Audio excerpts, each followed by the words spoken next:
Welcome to Through a Glass Darkly Radio.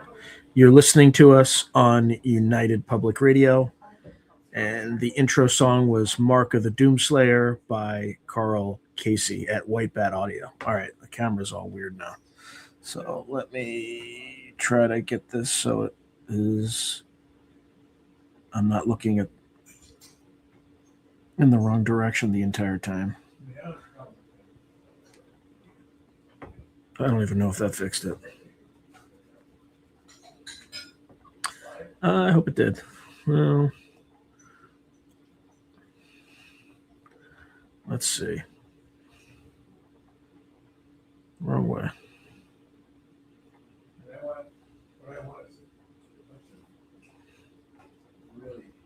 Oh, I guess that's the best it's going to be. Hopefully people can hear me. Let's see what folks have said so far. What is this? Oops, here we go.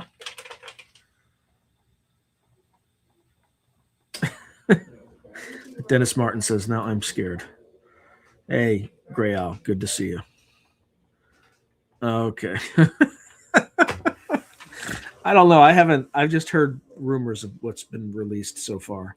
But Angela Cullum is saying, this is going to be a good show. Great timing with the release of the Epstein files and his involvement in psi telepathy, UFOs, and reptilian rituals. All I've seen so far is that Bill Gates was carrying on with Russian hookers and then was asking Epstein, which Epstein procured. And then Gates demanded that Epstein give him antibiotics so Gates could slip it into his wife's drink to cure any STDs that he may have passed on from the Russian hookers. We have really fine establishment of elites running the country right now. Let's see. Thank you, Harry. Audio solid. Good. What do we else? All right. I wasn't familiar with and unsure whether Kurt would resonate on my frequency, but your interview was tight, Sean. Thank you. Yeah. Kurt's great. He texts me a lot now, which is awesome. Weird. It's just weird. It's just somebody in like a completely different universe communicating with you on an almost daily basis is surreal. It's just surreal. I mean, in a good way. It's all good stuff, but it's starting to get real and surreal at the same time.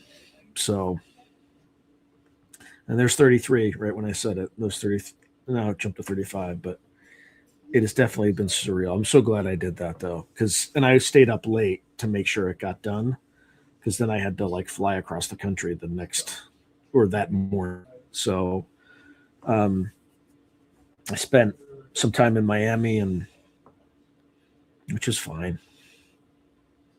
Not for vacation, obviously. Yeah. Well, he can get away with it. He's a comedian. So he can get away with saying whatever he wants. Because he could always say it's a joke, right? So, but Gray Owl writes, he's one of the only a few that will say all the stuff you're not supposed to out loud. I dig that. No, I haven't touched the Tartaria stuff. I've definitely heard a lot about it. It's like Cliff High sort of. So I am not totally in the know on that. But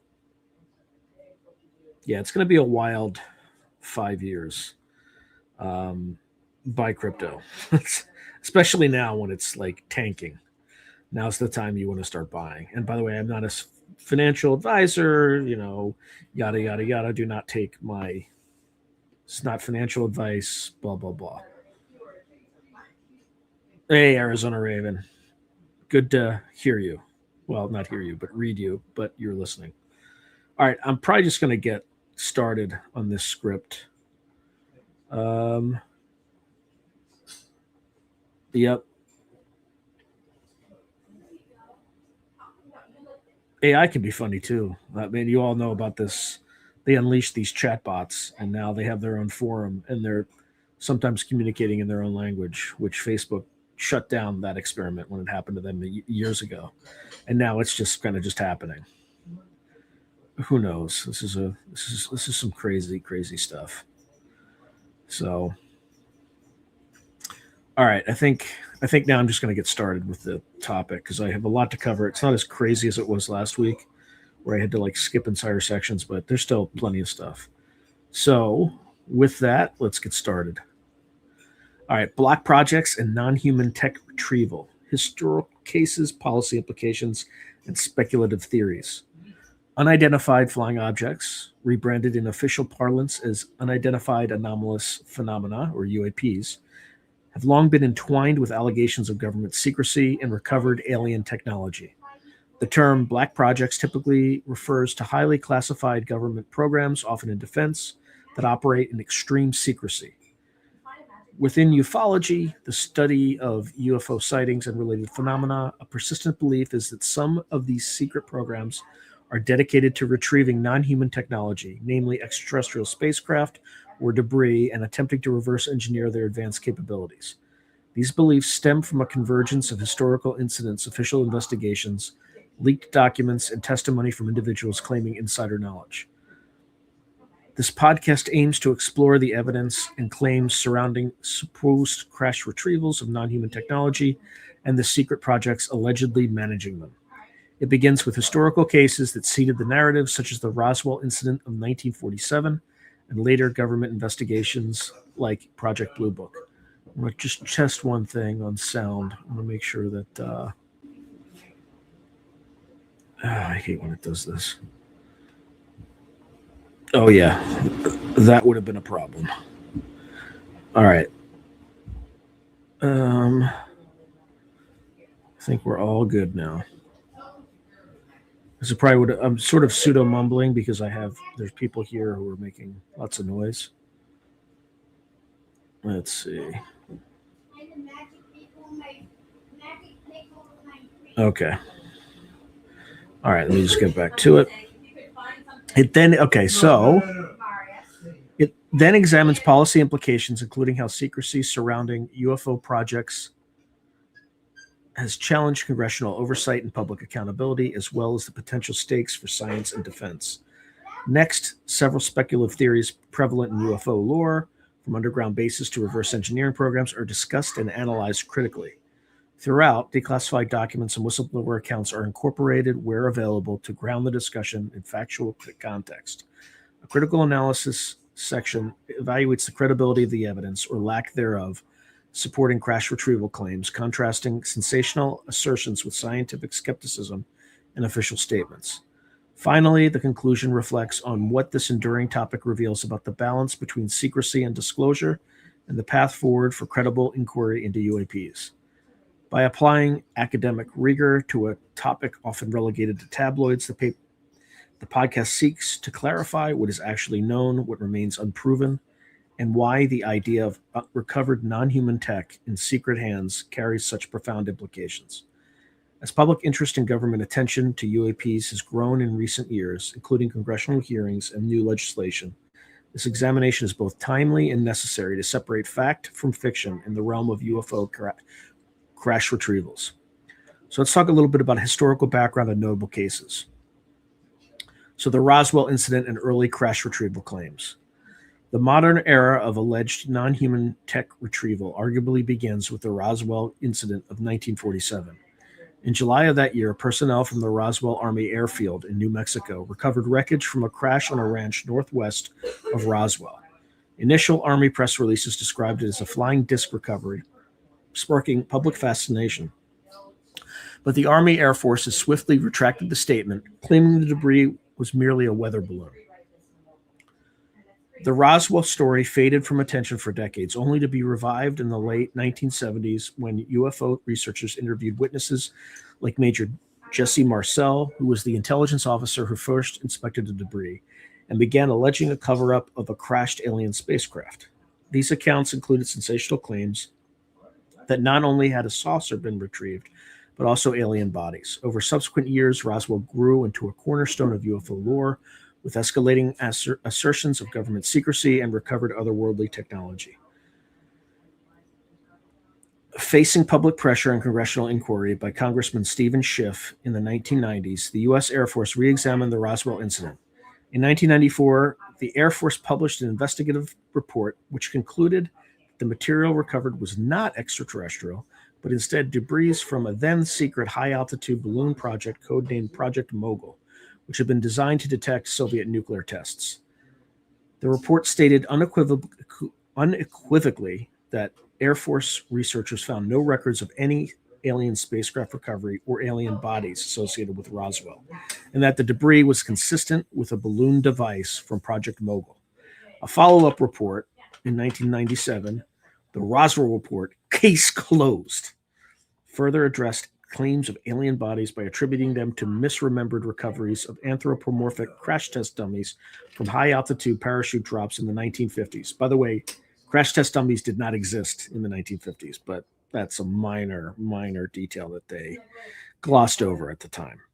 While these official reports aimed to settle the matter, even the General Accounting Office, the GAO, oversaw an audit that found no hidden records. They largely reinforced the conviction of UFO enthusiasts that a cover-up existed.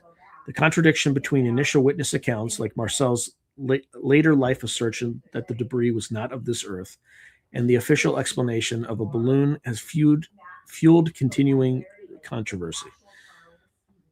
Roswell remains emblematic of the crash retrieval narrative. It presents the template of an incident where locals and low-level military personnel reported extraordinary finds, higher authorities then imposed secrecy, and decades later, the event is remembered as a potential retrieval of non-human technology amid allegations of government deceit.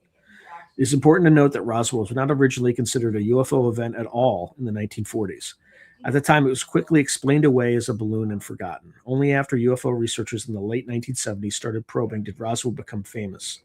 This indicates that contemporary documentation of the incident was sparse. Indeed, part of the lore is that many records from Roswell Army Airfield mysteriously went missing when later sought. The lack of clear documentation, combined with the Air Force's admittedly misleading initial handling, the rapid switch from flying disc to weather balloon story, created a vacuum eagerly filled by speculation.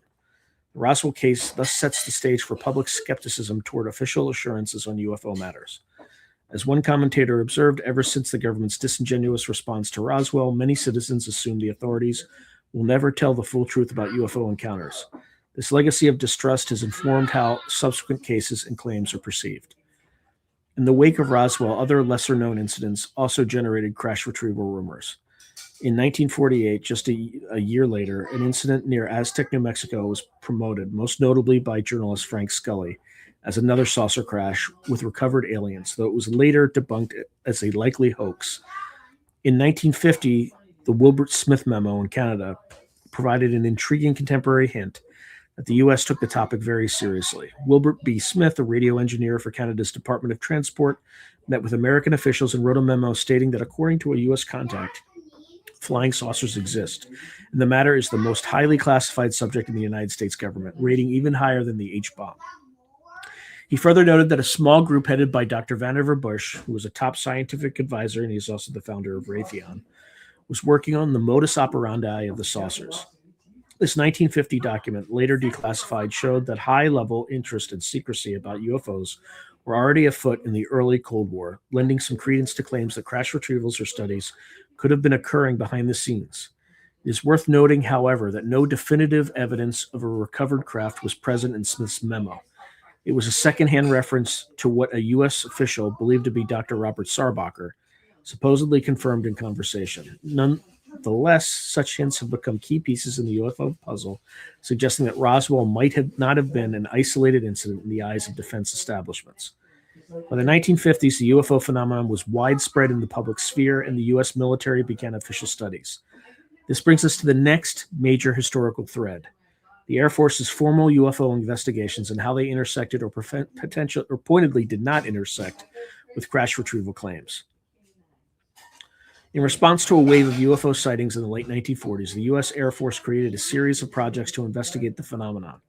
First, Project Sign, this is 1948, then Project Grudge, 1949 to 1951, and most prominently Project Blue Book, which lasted from 1952 to 1969.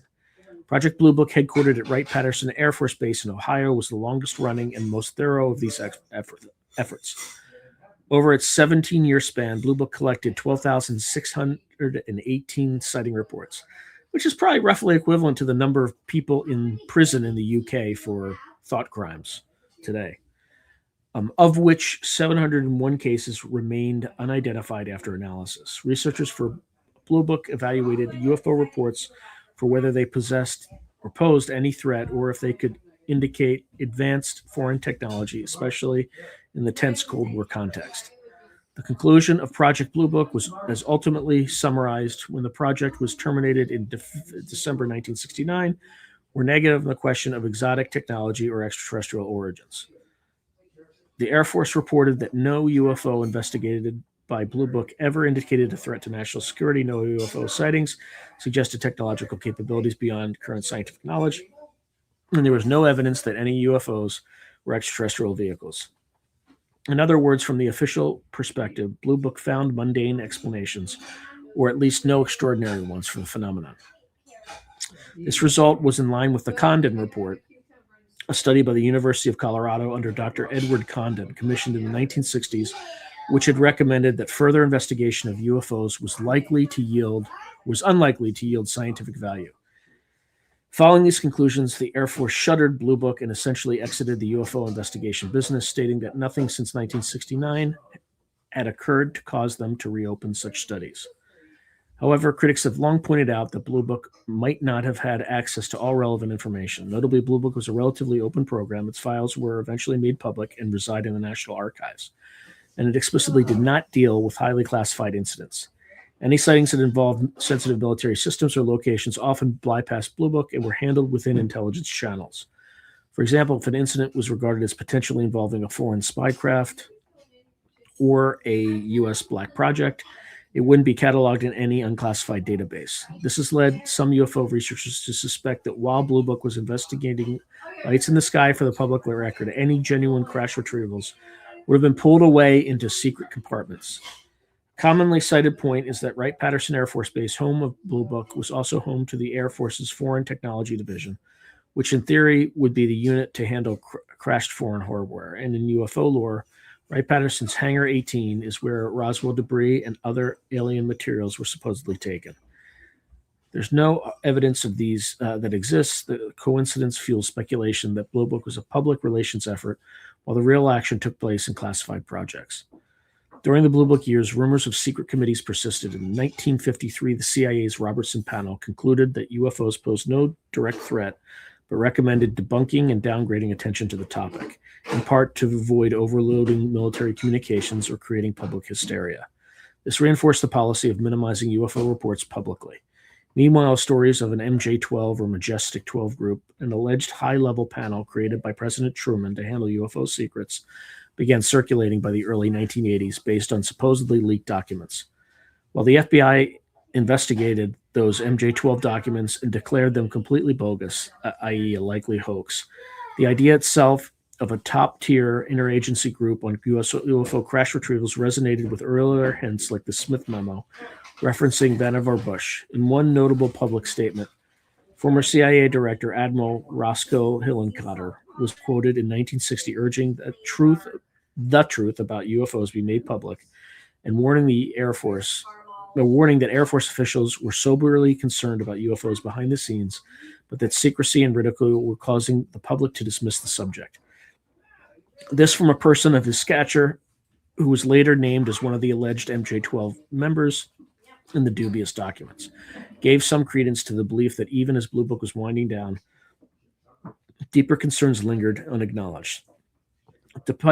Despite official dismissals, the notion of crash retrievals never fully disappeared. Apart from Roswell, other incidents stoked the imagination. In 1965, for example, an object that fell in Kecksburg, Pennsylvania, described by witnesses as a fiery bell-shaped craft, was retrieved by the Army. The official explanation was a meteor or space debris, but the lack of transparency led to Pennsylvania's Roswell conspiracies about a recovered alien device. Similarly, reports from the Soviet Union and other countries occasionally hinted at UFO crashes. Though those are beyond this podcast's U.S.-centric scope, they contribute to the overall picture that multiple governments might be hiding similar secrets. Still, none of these cases produce publicly verifiable evidence of alien technology. By the end of the 1960s, the U.S. government's public stance was that there was nothing extraordinary about UFOs, yet internally monitoring continued in quiet ways. Classified programs existed to track Soviet space objects, and these sometimes intersected with UFO reports. For instance, Project Moondust and Project Bluefy were secret Air Force programs during the Cold War tasked with recovering foreign aerospace hardware, like downed Soviet satellites or craft. Their existence was confirmed through FOIA inquiries, though the Air Force maintained they were only known for known foreign objects. UFO researchers have speculated that such programs would have also seized any genuine unknowns that crashed. In other words, a mechanism was in place to retrieve any unusual fallen object, potentially including UFOs. No declassified documents explicitly show Moondust recovering alien craft. They mostly show concern with foreign missile debris and the like. Nonetheless, those programs demonstrate that if an alien craft had crashed, the government already had units primed to conduct retrieval and analysis under wraps. In summary, the historical record through the 1960s shows an official narrative of no evidence for alien technology, contrasted with a persistent undercurrent of rumors and a few tantalizing documents, implying that something was taken very seriously in secret. The stage was set for a shift in the 1970s and 1980s when a new kind of source would emerge, the whistleblower or insider claimant, directly challenging officialdom with stories of crash retrieval programs. By the late 1970s and into the 1980s, a number of military and intelligence community veterans began to come forward, sometimes cautiously, sometimes very publicly, with accounts suggesting they had knowledge of UFO crashes or secret programs. These individuals are often labeled whistleblowers by the UFO community. Their credibility ranges from highly disputable to, in some cases, partially corroborated, but together they form a body of testimony that greatly reinforce belief in non-human tech retrieval projects. One early example was Jesse Marcel himself after retiring. Marcel gave interviews notably to nuclear physicist and ufologist Stanton Friedman in 1978, asserting that the material he handled at Roswell was not just a weather balloon, but something unknown, and that the truth had been covered up. Marcel's story was central to reviving Roswell's interest, but skeptics note his recollections came over 30 years after the fact and possibly were influenced by leading questions. Still, Marcel is often cited as a whistleblower who tried to set the record straight on a crash retrieval. The 1980s saw the rise of even more explosive allegations, often centered on Nevada's secret test ranges. In 1989, a man named Bob Lazar gave a now famous interview with Las Vegas journalist George Knapp, claiming he had been employed at a site called S4 near Area 51 in Nevada. Lazar asserted that he worked on one of several captured alien spacecraft in U.S. possession, attempting to reverse engineer its propulsion system. According to Lazar, the craft used a revolutionary gravity propulsion powered by an Element 115 reactor. Today, that element's called Moscovium, allowing it to warp space-time. He described seeing multiple saucer-like craft in hangars and even claimed to read briefing documents about extraterrestrial beings involved in past incidents. Lazar's story included dramatic flourishes. He said that during his tenure, he was shown a small alien creature briefly through a window, and that the craft could generate its own gravity field for propulsion. His descriptions were like science fiction, yet they resonated with earlier rumors and had specific details that captured public imagination. Crucially, Lazar also provided information about Area 51, a classified flight testing facility for advanced aircraft, at a time when the government barely acknowledged Area 51's existence. In fact, many credit Lazar's interview with putting Area 51 on the pop culture map. Over the years, aspects of Lazar's background did not check out. For example, MIT had no record of his claimed degrees, and Los Alamos Lab had no employment record, raising suspicions that his story could be fabricated. Lazar contends that his records were erased as part of the secrecy, though independent evidence has confirmed at least that he was in the area and knew people at Los Alamos. His name appeared in an old phone directory there. No physical evidence from Lazar's alleged work, like a piece of Element 115, was ever produced. Many in the scientific and skeptic community dismiss Lazar's later claims due to lack of proof and inconsistencies. Yet to UFO believers, Lazar became a seminal whistleblower, one who consistently outed the alleged reverse engineering programs. His claims introduced the concept that the U.S. had multiple alien craft in a covert facility. Whether true or not, Lazar's story influenced countless subsequent narratives and arguably even internal government attitudes. Some officials later admitted Lazar's allegations spurred them to ask if such programs existed. Another figure from this period was Philip J. Corso, an Army lieutenant colonel who in 1997, the 50th anniversary of Roswell, published The Day After Roswell. In this book, Corso claimed that as a staff officer in the early 1960s, he was tasked with seeding retrieved extraterrestrial technologies from the Roswell crash into American industry. He alleged that items like integrated circuit chips, fiber optics, and Kevlar armor were spin-offs from alien devices covertly given to defense contractors. Effectively, that the tech boom of the late 20th century was jump-started by studying alien artifacts. Corso's account is hard to verify and is largely taken as anecdotal. Historians of technology point out that those inventions have well-documented terrestrial development histories. Like many UFO whistleblower stories, Corso's claims were sensational but lacked documentation. Nevertheless, they added to the lore that a secret pipeline exists between recovered alien tech and human technological advancement managed by clandestine military channels.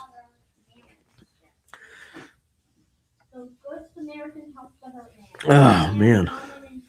Between Lazar and Corso's public emergence, numerous others contributed pieces to the puzzle. In the 1980s, intelligence officer Bill Moore and others circulated stories of a clandestine group called Aquarius and a government insider codenamed Falcon who fed them information about crash recoveries. But this saga turned out to be a murky mix of disinformation, possibly by Air Force Office of Special Investigation and ufologist intrigue. Researcher Leonard Stringfield compiled reports from various military sources of crash retrieval operations, usually anonymously recounted. For example, Stringfield collected accounts of retrieval teams that supposedly operated under code names in the 1950s and 60s to secure downed UFOs. While these remain anecdotal, they exhibited recurring motifs: quick military cordons of crash sites, debris shipped to Wright-Patterson Air Force Base, extreme secrecy oaths for witnesses, and sometimes witness descriptions of exotic materials, such as metal pieces with strange hieroglyphics, reminiscent of what Jesse Marcel's family later described from Roswell. One document that came to light in 1994 via FOIA was a 1947 memo by General Nathan Twining, commander of Air Material Command, stating that the phenomenon is something real and not visionary or fictitious regarding flying discs, and recommending research into their origin. Though not proof of any retrieval, Twining's memo demonstrated that high-ranking officials were taking flying discs seriously in the immediate post-Roswell period.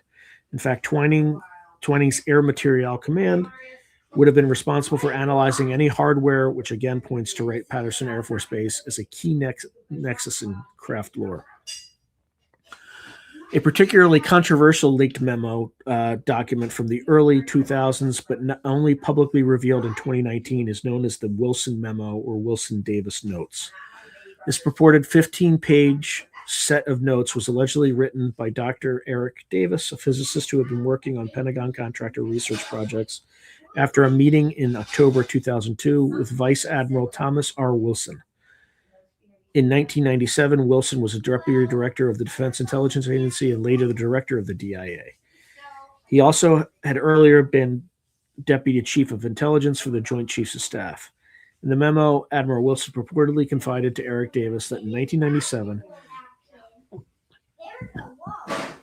he had sought out a deeply classified special access program that was hiding crashed UFO retrieval and reverse engineering efforts, but was denied access despite his high rank. According to the leaked notes, Wilson found a private defense contractor holding an intact craft of unknown origin, but he was told he didn't have a need to know and was essentially rebuffed. The memo records Wilson as confirming the program's existence to Dr. Davis, but also saying he would deny it if ever asked. Indeed, when these notes leaked, Admiral Wilson publicly denied the story as expected. However, Dr. Eric Davis has indirectly acknowledged that he wrote the memo, calling it a genuine record of the conversation. The Washington Post, reporting on a 2025 documentary that discussed the Wilson-Davis memo, summarized it as essentially a transcript of a conversation wherein Wilson confirmed that he discovered there were programs focused on reverse engineering UAP crash retrievals, but that even he, at the time, a J2 for the Joint Chiefs, was not allowed into the program. If true, the memo is extraordinary because it would be an admission from a very senior official that the core UFO conspiracy claim, a secret crash retrieval and engineering program, is true and hidden behind classification barriers. The Wilson memo has not been officially confirmed by any government body, unsurprisingly, given its sensitive contents, and skeptics question its authenticity or context. Yet it has had a seismic impact in UFO circles because it appears to show a high degree of credence from an insider. It also underscores the policy issue at hand, a program so deeply buried that normal oversight was allegedly bypassed, raising legal and constitutional questions about authority and accountability. More on this in the policy analysis section. All right, so let's talk about contemporary whistleblowers and renewed attention. So 2017 to 2023. After a relative lull and high-profile whistleblower claims in the 2000s, the late 2010s saw a resurgence of mainstream interest in UAPs, driven by a combination of declassified military videos and first-hand pilot accounts of encounters with unexplained craft. This culminated in unexpected acknowledgement from the Pentagon that it had actually run a program to study UFOs in the 2007 to 2012 timeframe. The Advanced Aerospace Threat Identification Program, ATIP, and a parallel effort, ALSAP. While ATIP was officially focused on investigating current sightings, not historical crashes, its revelation in 2017 via reporting by the New York Times and others broke the stigma and opened the door for officials to speak more openly. Within a few years, in 2023, perhaps the most prominent whistleblower since Lazar stepped into the spotlight. David Grush, a decorated former Air Force officer who had worked with the National Geospatial Intelligence Agency, or NGA, and was the co-lead for UAP analysis at the Pentagon's UAP task force. In June 2023, Grush went public with bombshell claims. He asserted the U.S. government and its contractors possess intact and partially intact vehicles of non-human origin and have for decades. He stated the information on these retrieval programs was being illegally withheld from Congress, and he had filed whistleblower complaints through official IC channels, alleging that he faced retaliation for reporting this to the Pentagon's Inspector General. Grush's account was published by The Debrief and soon picked up by major media like The Guardian, which reported his claim that the U.S. has alien craft and even biologics, non-human bodies recovered from crash sites. In a televised interview and subsequent congressional testimony, Grush maintained that these secret programs spanned decades and that he had interviewed dozens of people with direct knowledge of crash retrieval and reverse engineering efforts. He stopped short of sharing specific evidence publicly, citing classification, which invited skepticism, but did provide hours of closed-door testimony to Congress and the Inspector General with what he said were details and supporting documents. Grush's allegations, coming from a recent insider, lent weight to long-standing rumors and prompted serious responses. In July 2023, he tested under oath to a House Oversight Committee alongside two former Navy pilots. In a widely watched hearing, when people asked, he affirmed that he knew of non-human biologics recovered and that people had been harmed or injured in the process of keeping these programs secret, a chilling implication that the secrecy around UFO projects might be enforced aggressively. His testimony was necessarily vague on specifics, again, due to classifications, and he encouraged the committee to use their security clearances to get the full story behind closed doors.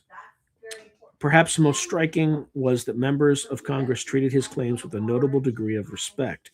In contrast to past eras, there was little ridicule. Instead, representatives and senators openly stated that they had heard similar accounts from other officials and that they took the matter seriously.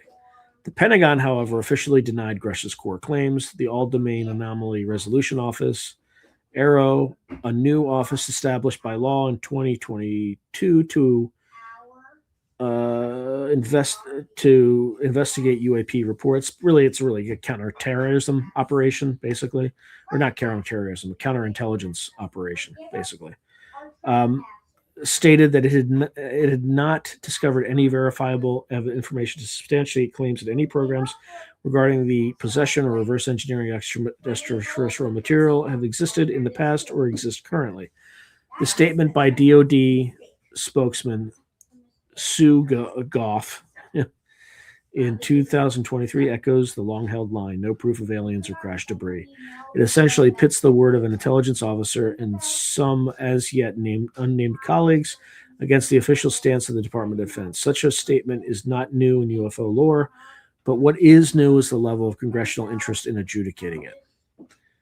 In parallel, multiple former officials have hinted at similar knowledge. For instance, Jay Stratton, a retired intelligence official who headed the UAP task force, was quoted in 2025 saying, "I have seen with my own eyes non-human craft and non-human beings," adding that he provided locations to look, but access was denied. Similarly, Luis Elizondo, the former head of ATEP, has publicly asserted that a much larger hidden UFO program exists, which was concealed even from senior leaders. He referred to it as a legacy program ongoing since 1947, involving the capture and exploitation of alien technology. Elizondo's claims remain unconfirmed by documents, but he's been a vocal advocate for disclosure.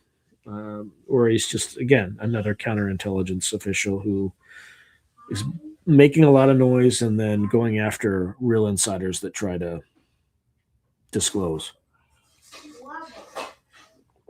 I surmise. I mean, you suddenly don't become like a technical intelligence officer if you spent your entire career doing counterintelligence. Anyway, but I digress.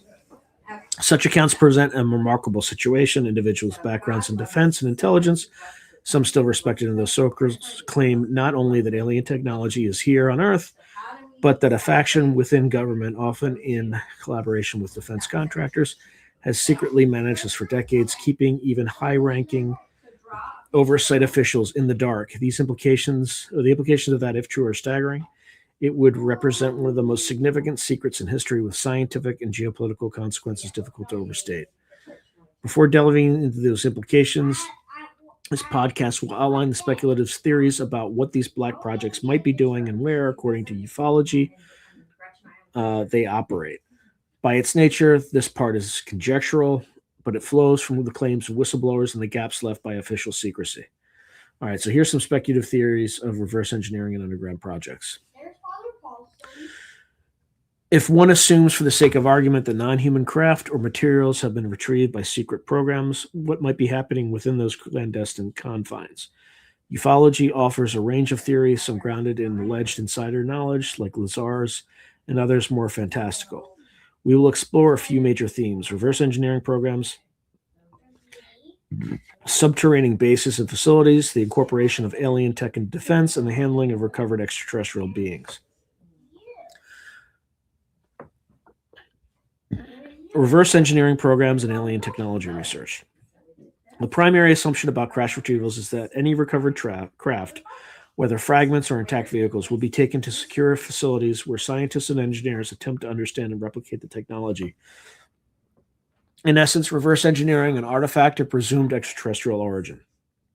This concept has been popularized in countless science fiction stories and was explicitly described by Bob Lazar regarding his work at S4. Lazar said he worked with a team to analyze the propulsion of one saucer, even test flying at once. He asserted that the craft's reactor was fueled by an element 115, moscovium, that generated gravity waves to warp space. The technical details he provided were speculative, but intriguingly specific, involving amplifiers and waveguides for gravity waves. While mainstream scientists find these claims unsupported by physics as we know it, for example, stable element 115 was unknown in 1989, and even now only exists in labs for fractions of a second, and using gravity as propulsion is purely theoretical. The notion that a recovered craft could spur new physics research is plausible in principle. Documents like the Wilson memo, if authentic, reinforce that reverse engineering is indeed the focus, with Wilson allegedly learning from a private aerospace contractor had an intact craft and a small team trying to figure out its technology. UFO lore holds that such efforts have been ongoing since at least Roswell. Some claim the Trinity test site crash of 1945, and more recently surfaced the story of a supposed crash in New Mexico just after World War II. I've never even heard of that. Provided early materials to study. Colonel Corso's narrative suggests that by the 1960s, labs were gleaning useful concepts for alien artifacts. though again, no internal memos or patents explicitly traced to Roswell material.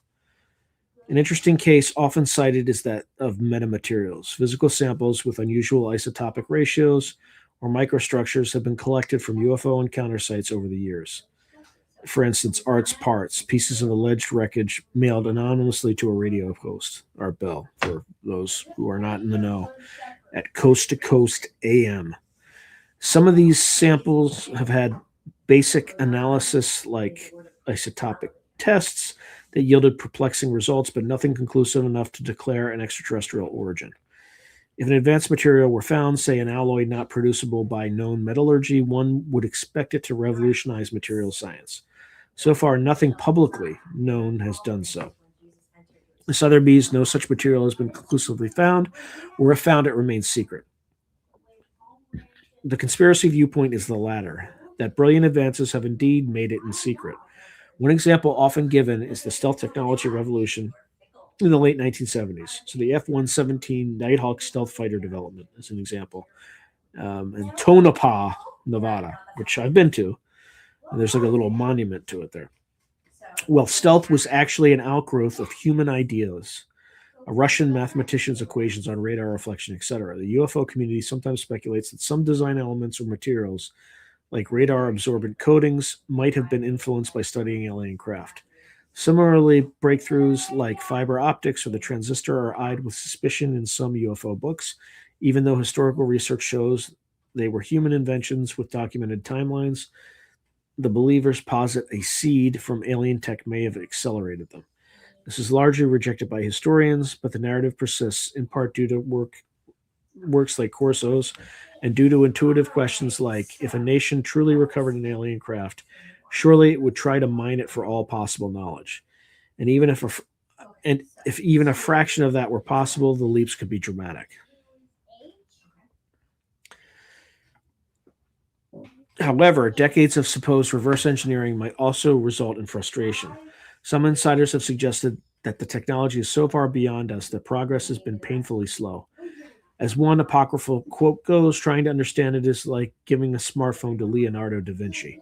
He recognized some things, say the glass, but the integrated circuitry would be near magic. There are rumors that programs have achieved certain feats. For example, the U.S. secretly built prototype craft mimicking UFO flight, often referenced, is a supposed alien reproduction vehicle, or ARV, seen in a 1988 briefing by engineer Mark McCandlish, which looked like a man-made flying saucer. Yet no such revolutionary craft have surfaced definitively. If the U.S. had, for instance, a functioning anti-gravity vehicle, it hasn't been used openly, even in military conflicts where it would have been game-changing. Believers argue that that is because it's all kept under black budgets, perhaps due to fear of the implications of revealed social, technological, or the risk of adversaries catching up. From an academic perspective, the reverse engineering hypothesis is extraordinarily bold and faces a high burden of truth. It must explain why, after decades, there is no public evidence of success and why secrecy has held. One tantalizing notion is that breakthroughs might have been made but are withheld for strategic advantage. Essentially, if one had an alien-derived technology, you wouldn't want enemies or even allies to know. This leads to the idea of a secret arms race. Are countries like Russia or China also recovering and studying UAPs? Interestingly, David Gruss claimed that this is indeed the case, that retrievals of this kind are not limited to the United States. It's a global phenomenon. During the Cold War, there were intelligence rumors that the Soviets had their own Roswell. Some cite a purported Siberian crash in 1969. No hard proof of that has emerged from post-Soviet archives, but it remains an open question. In 2020, a leaked UFO-related slide from the DIA implied some UAP might be foreign collection platforms or even foreign-derived, hinting at the possibility that what the U.S. sees as UFOs might sometimes be advanced drones or aircraft by other nations or vice versa. This complicates the reverse engineering story. Distinguishing alien tech from cutting-edge human tech can be tricky if you don't know what other secret programs are happening. For instance, observers in the 1980s frequently reported black triangle UFOs. Now, some suspect those were tests of the B-2 stealth bomber or other platforms. In summary, the reverse engineering theory is central to UFO crash retrieval claims. There is no question that if exotic materials or devices were recovered, military labs would pour effort into them. The credibility of these tests, or the credibility of this, rests on whether one accepts the testimony of people like Lazar, Corso, and Grush without public proof. The evidence we have in the public domain for such programs is still circumstantial, leaked anecdotes, documents of uncertain authenticity, or references like Wilson's alleged statements. The academic approach must therefore remain cautious, acknowledge the claims, note that they contradict the lack of observable outcomes, and consider alternative explanations like misidentification of secret human tech as alien, or simple fabrication or hoax.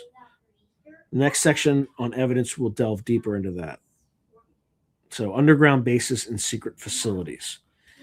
Hand in hand with talk of black projects are the locations where these activities supposedly occur. Given the extreme secrecy, such facilities are usually off the grid and often quite literally underground. Two places constantly mentioned are Area 51 in Nevada and specifically its adjunct S4 and Dulce base in New Mexico. Area 51 is a real place, a secure flight test center at Groom Lake, Nevada for the Air Force and CIA.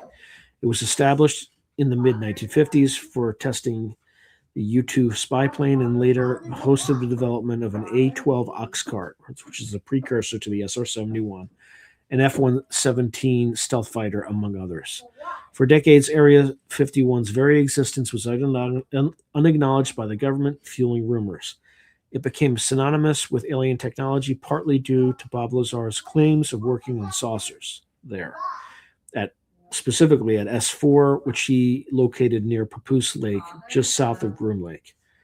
Additionally, many UFO sightings in the Nevada desert in the 50s and 60s, shiny objects at unusual altitudes, turned out to be secret high-altitude aircraft like the U-2. The CIA history itself acknowledged that over half of UFO reports in that era were likely observations of U-2 or Oxcart flights. Ironically, genuine black projects, the spy planes, were confusing people into thinking they saw aliens, while the UFO myth provided a useful cover story for those projects.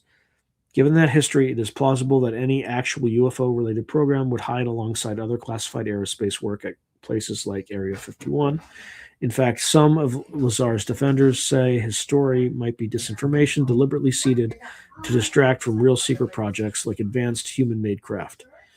Regardless, Area 51's connection to UFO lore is cemented. It appears in films, games, etc. as the place where captured alien craft are stored. The 2013 declassification of Area 51 documents made no mention of aliens, only human tech. But for conspiracy thinkers, that's exactly what they'd expect. The real stuff would remain classified beyond reach. All right, I'm going to take a quick breather here for a second.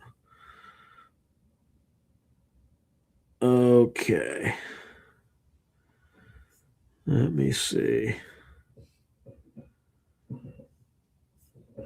All right, let's keep going.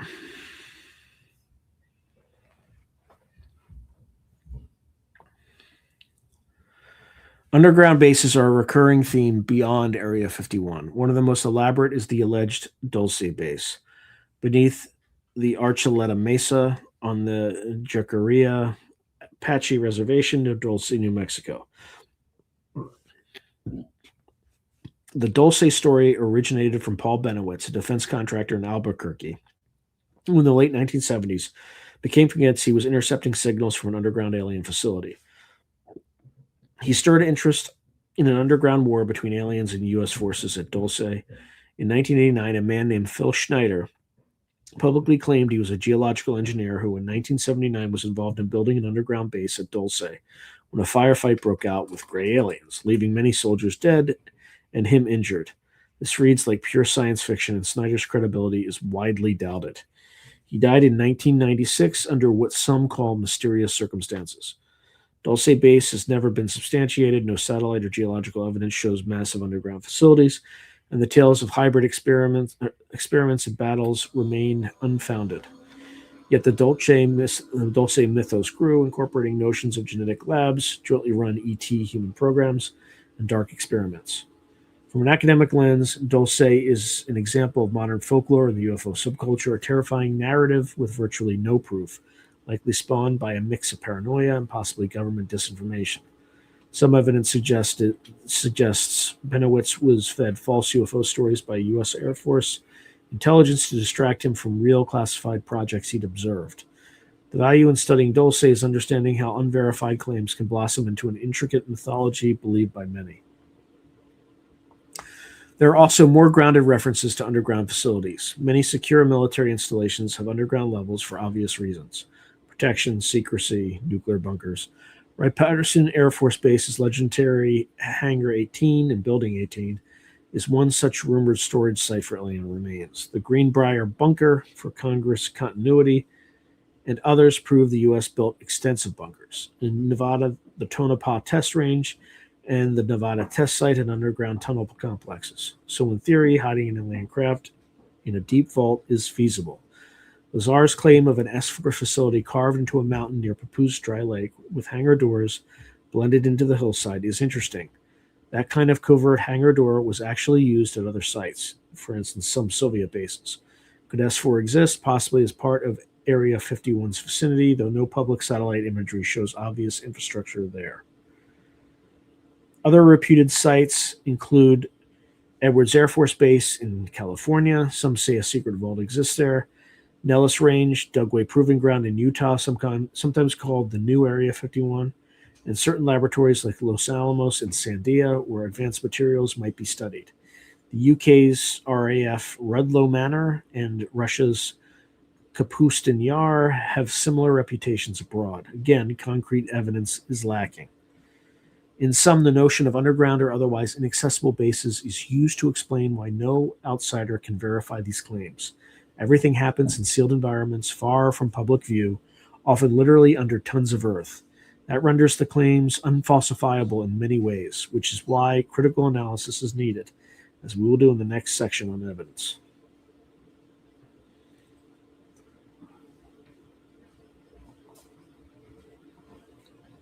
Now, moving on to recovered craft and beings, handling the phenomenon. Completing the speculative landscape of the details of what exactly has been retrieved. Most dramatic are claims about recovered alien bodies or even living extraterrestrials. Roswell lore includes bodies found in the wreckage. Some witnesses, like mortician Glenn Dennis, spoke of child-sized coffins and odd corpses at the base. Other crash stories, true or not, often have a trope of biological remains. From Aztecs' alleged 14 dead aliens to one story of a live alien, EB-1, held by the military in the 1950s, which is the basis of the Project Serpo story.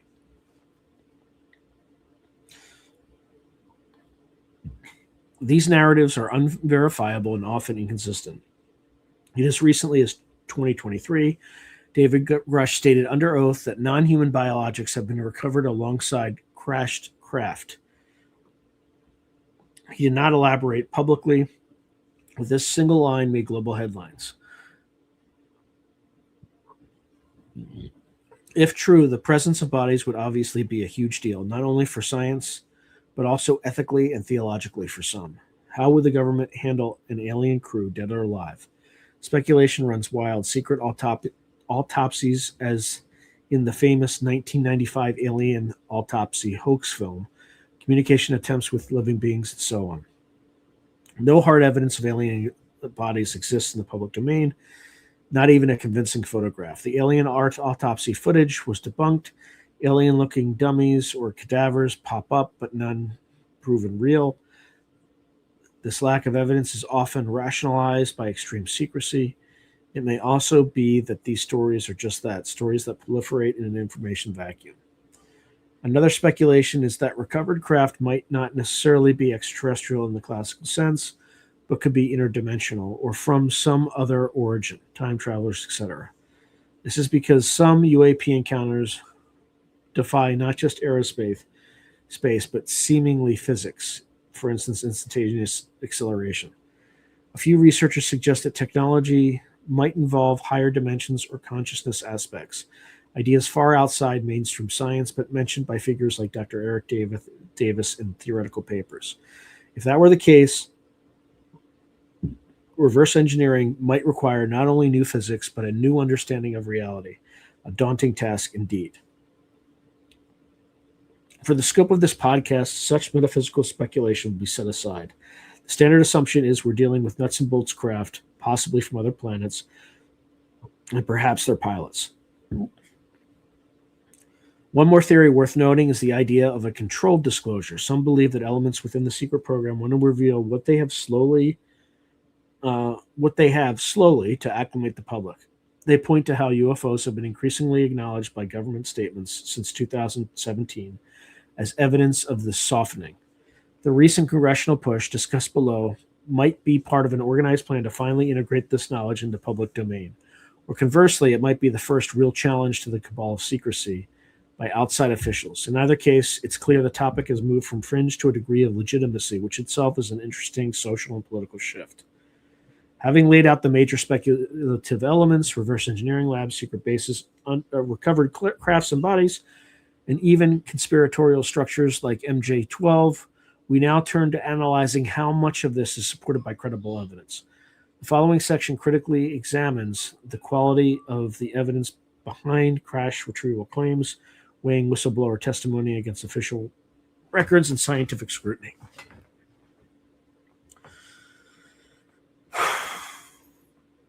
Extraordinary claims demand extraordinary evidence, a dictum often invoked when assessing UFO narratives. The notion that governments have alien craft and possibly bodies is about as extraordinary as it gets. Thus far, the publicly available evidence largely falls into a few categories: eyewitness testimony, including that of military personnel, documents of uncertain provenance, leaks or declassified files that hint at UFO interests, and indirect physical evidence like radar tracks or purported debris with odd qualities. How does this evidence stack up? Many crash retrieval claims rest almost entirely on testimony. This includes deathbed confessions of old military officers, whistleblower statements, or secondhand stories that have been passed along. While testimony can be evidence, it is among the weakest forms in scientific terms, especially when not recorded immediately or rigorously. Memories can fade or be influenced by belief. The Roswell case, for example, relies on interviews conducted decades later with witnesses or their family members. Some of those individuals likely believed what they were saying, but we know human memory is fallible and stories can evolve. Some Roswell witnesses were later found to be recounting hearsay or outright fabrications.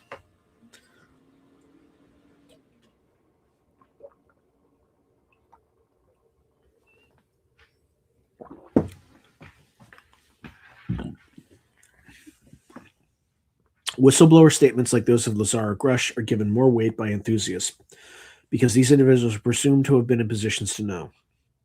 But even with sincere whistleblowers without corroboration, their accounts remain anecdotal. As SETI astronomer Seth Shostak pointedly asked regarding Dave Grush's assertions, where is the evidence?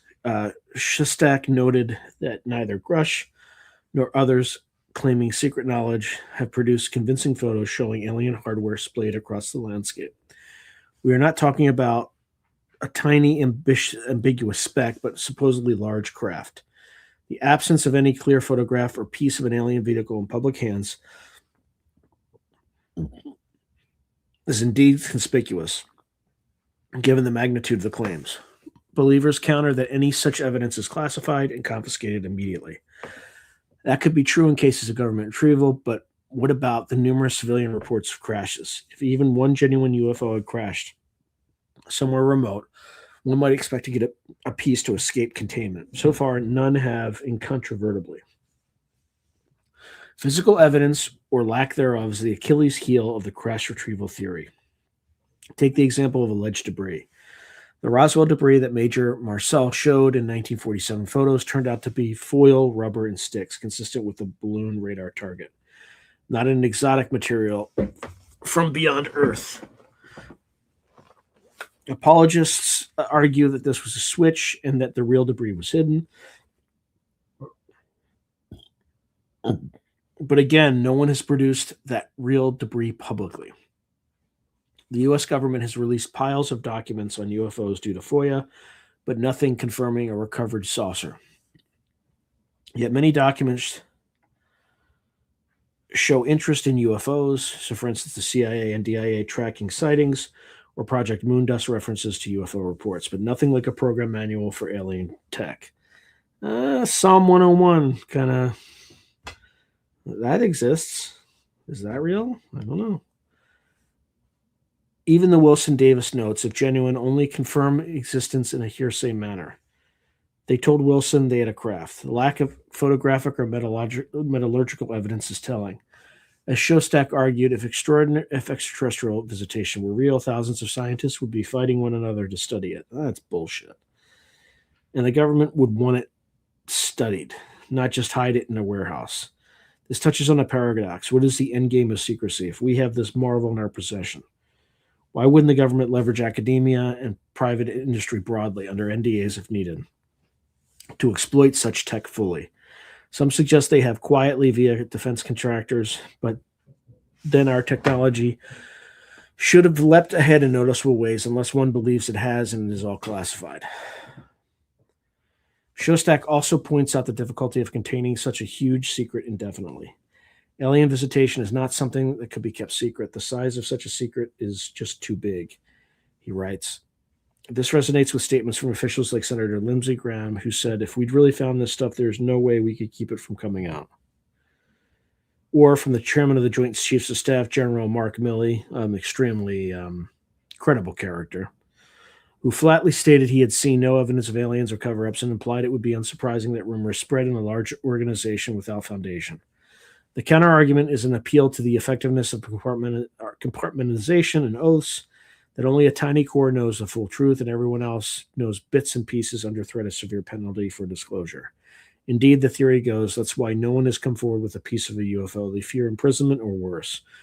But over 70-plus years, could all participants be so tight-lipped? There have been leaks like those we discussed, but one could expect more substantial proof to have slipped out if thousands of people were involved over time.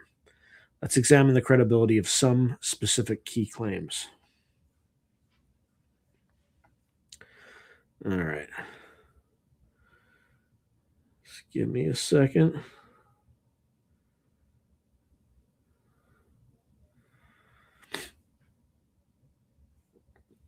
All right, so I'll start with Bob Lazar's credibility. All right, so he gave specific details that one can investigate. His educational and work background did not check out, a red flag. No other person from S4 has corroborated his story. However, he did know about Area 51's location, its schedules for test flights. He took friends to see night tests of something in the sky while he worked there, which is documented. So there's a mix of accurate and possibly fabricated information. The fact that Lazar has essentially stuck to his story for decades without change is either stubborn consistency or indication he genuinely believes it. Without corroboration, though, an academic view would say Lazar's claims are unproven and likely not factual. Some scientists who reviewed his element 115 idea noted he didn't predict the actual properties of real element 115 as later synthesized, which turned out highly unstable, suggesting he was speculating. All right, now let's talk about the Wilson Davis notes.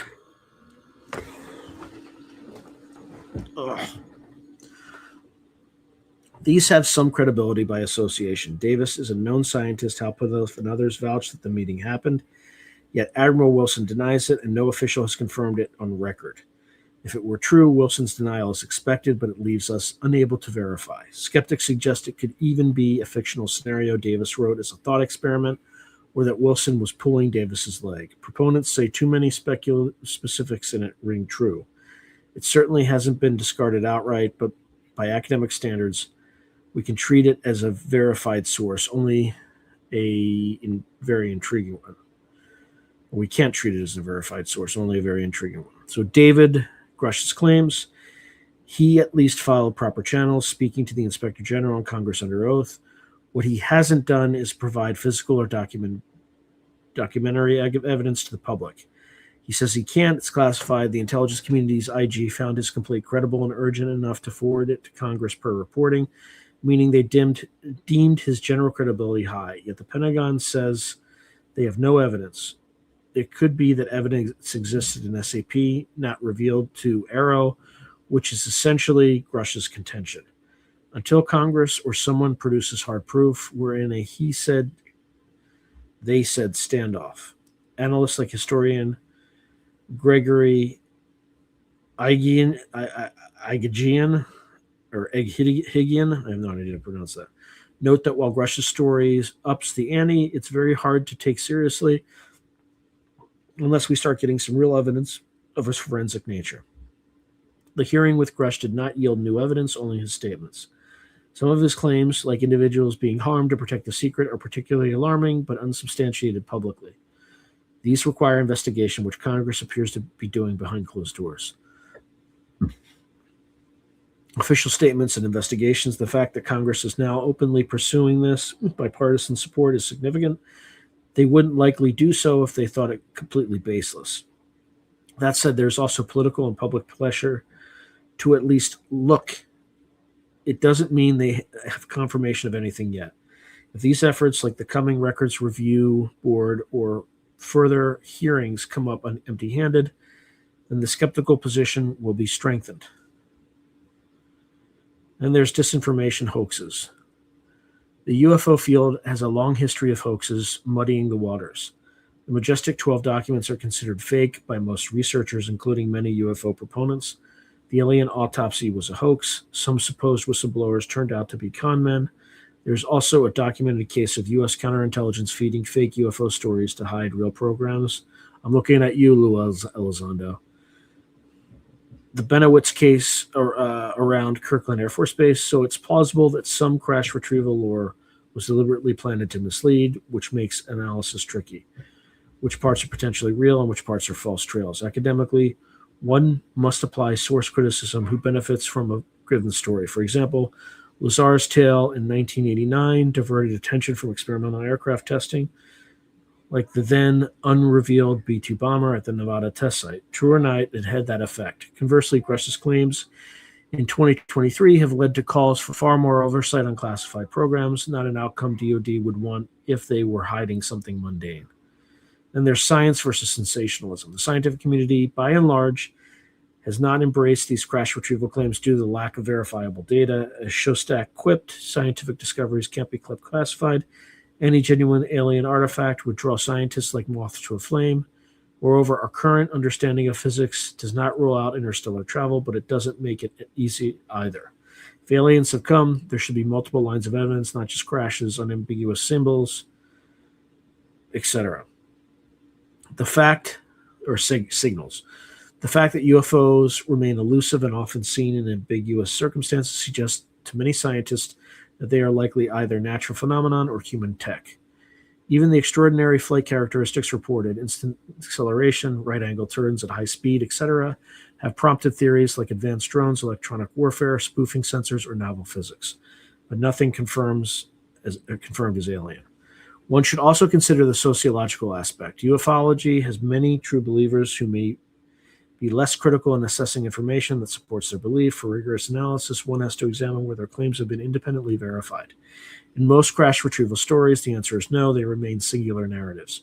Yet playing devil's advocate, absence of evidence is not evidence of absence. It is possible a genuine, extraordinary secret exists. The coming years might be telling as Congress and perhaps other nations apply pressure to release information. If there is nothing,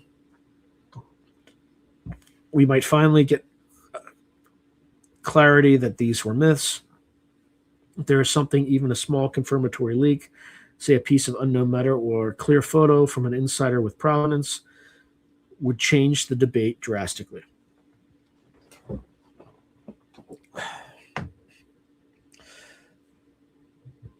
right, balancing probabilities. Assessing all the above, a critical thinker might assign probabilities. Is it more likely that governments have been hiding alien hardware for 70 plus years, or more likely that these stories are a complex mix of misidentifications, human secret projects, psychological phenomenon, and folklore? The conservative Occam's razor answer leans to the latter. Simpler explanations exist for much, though not all, the evidence. For instance, Roswell debris, mogul balloon project with additional confusion from later added tales is a simpler. No, it's not. All right, this is what they did to AI. All right. So UFO sighting surges often correlated with periods of testing of advanced aircraft, suggesting many UFOs were actually human black projects. Sure, but all you need is one. So yes, they of course explain many of the sightings, but not every one. Whistleblower motives. Some might be entirely honest, but themselves misled or seeing part of the picture. For instance, a person sees a strange craft in a hangar and assumes alien when it could be cutting edge human tech, a reversal of the usual assumption. Others might exaggerate for fame or due to personal belief. Without impugning anyone, specifically the history of ufology has examples of both sincere and deceptive actors. On the other hand, enough smoke exists that a minority of scientists and officials are at least intrigued. The government's own recent actions establishing AARO, enacting laws for UAP transparency, indicate that this subject is being taken more seriously. Notably, the new legislation includes language asserting government ownership of any and all recovered technologies of unknown origin and biological evidence of non-human intelligence. That is an eye-opening clause. Congress basically preparing for the scenario that something has been recovered and might reside in private hands. It does not prove such technology exists, but it shows the government is preparing legally for that possibility. If nothing else, it suggests lawmakers believe it's plausible enough to legislate about it. From an academic standpoint, the rational position is cautious agnosticism. Acknowledge that claims have been made by seemingly credible people, but also that extraordinary claims require hard proof, which has not yet been produced publicly. The critical analysis must therefore conclude that while the crash retrieval hypothesis isn't definitively disproven, it remains unconfirmed and speculative. The burden of proof lies with those making the claim. As of 2025, that burden has not been met in the public domain. In conclusion, we can paraphrase the sentiment of skeptic Michael Shermer. It's astonishing these claims have come so far without any real evidence. Until such evidence appears, one should remain skeptical. Even such proponents like physicist Michio Kaku have said, so far we have not seen the smoking gun, despite being open to the possibility. The healthy scientific stance is to keep investigating as curiosity dictates, but to require tangible proof before accepting that we truly have alien technology in our hangars. All right, so policy implications and the path forward. The saga of black projects and alleged non-human tech retrieval raises profound policy issues. If the claims are false, then we are essentially dealing with a modern myth that has nonetheless influenced public trust and resource allocation, even prompting congressional time. If the claims are true, then we face perhaps the biggest oversight failure in history, an extraordinary secret kept off the books with implications for democratic governance, scientific progress, and national security.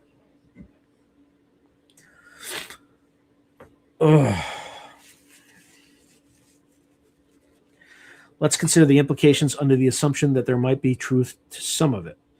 Since if it's all false, the main implication is simply that more skepticism and rationality is needed in public discourse. By their nature, black projects operate with extreme secrecy for security reasons. However, security can become an addictive end in itself. The allegation that even presidents or top lawmakers were left out, even presidents, it seems, have been on a need-to-know basis regarding UFO secrets, suggesting a breach in the chain of accountability in the U.S. system. Congress has a constitutional role to oversee and fund defense activities. If a crash retrieval program existed but was not reported to oversight committees, that undermines the checks and balances. The concern was explicitly voiced by Senator Kirsten Gillibrand, who in 2023 spoke of ensuring no rogue SAP programs exist, which without oversight. The push for UAP transparency by figures like Senators Marco Rubio, Chuck Schumer, and Gillibrand is partly about restoring trust. It's notable that this is one of the few bipartisan issues. Both Republicans and Democrats have called for more openness on UAP matters.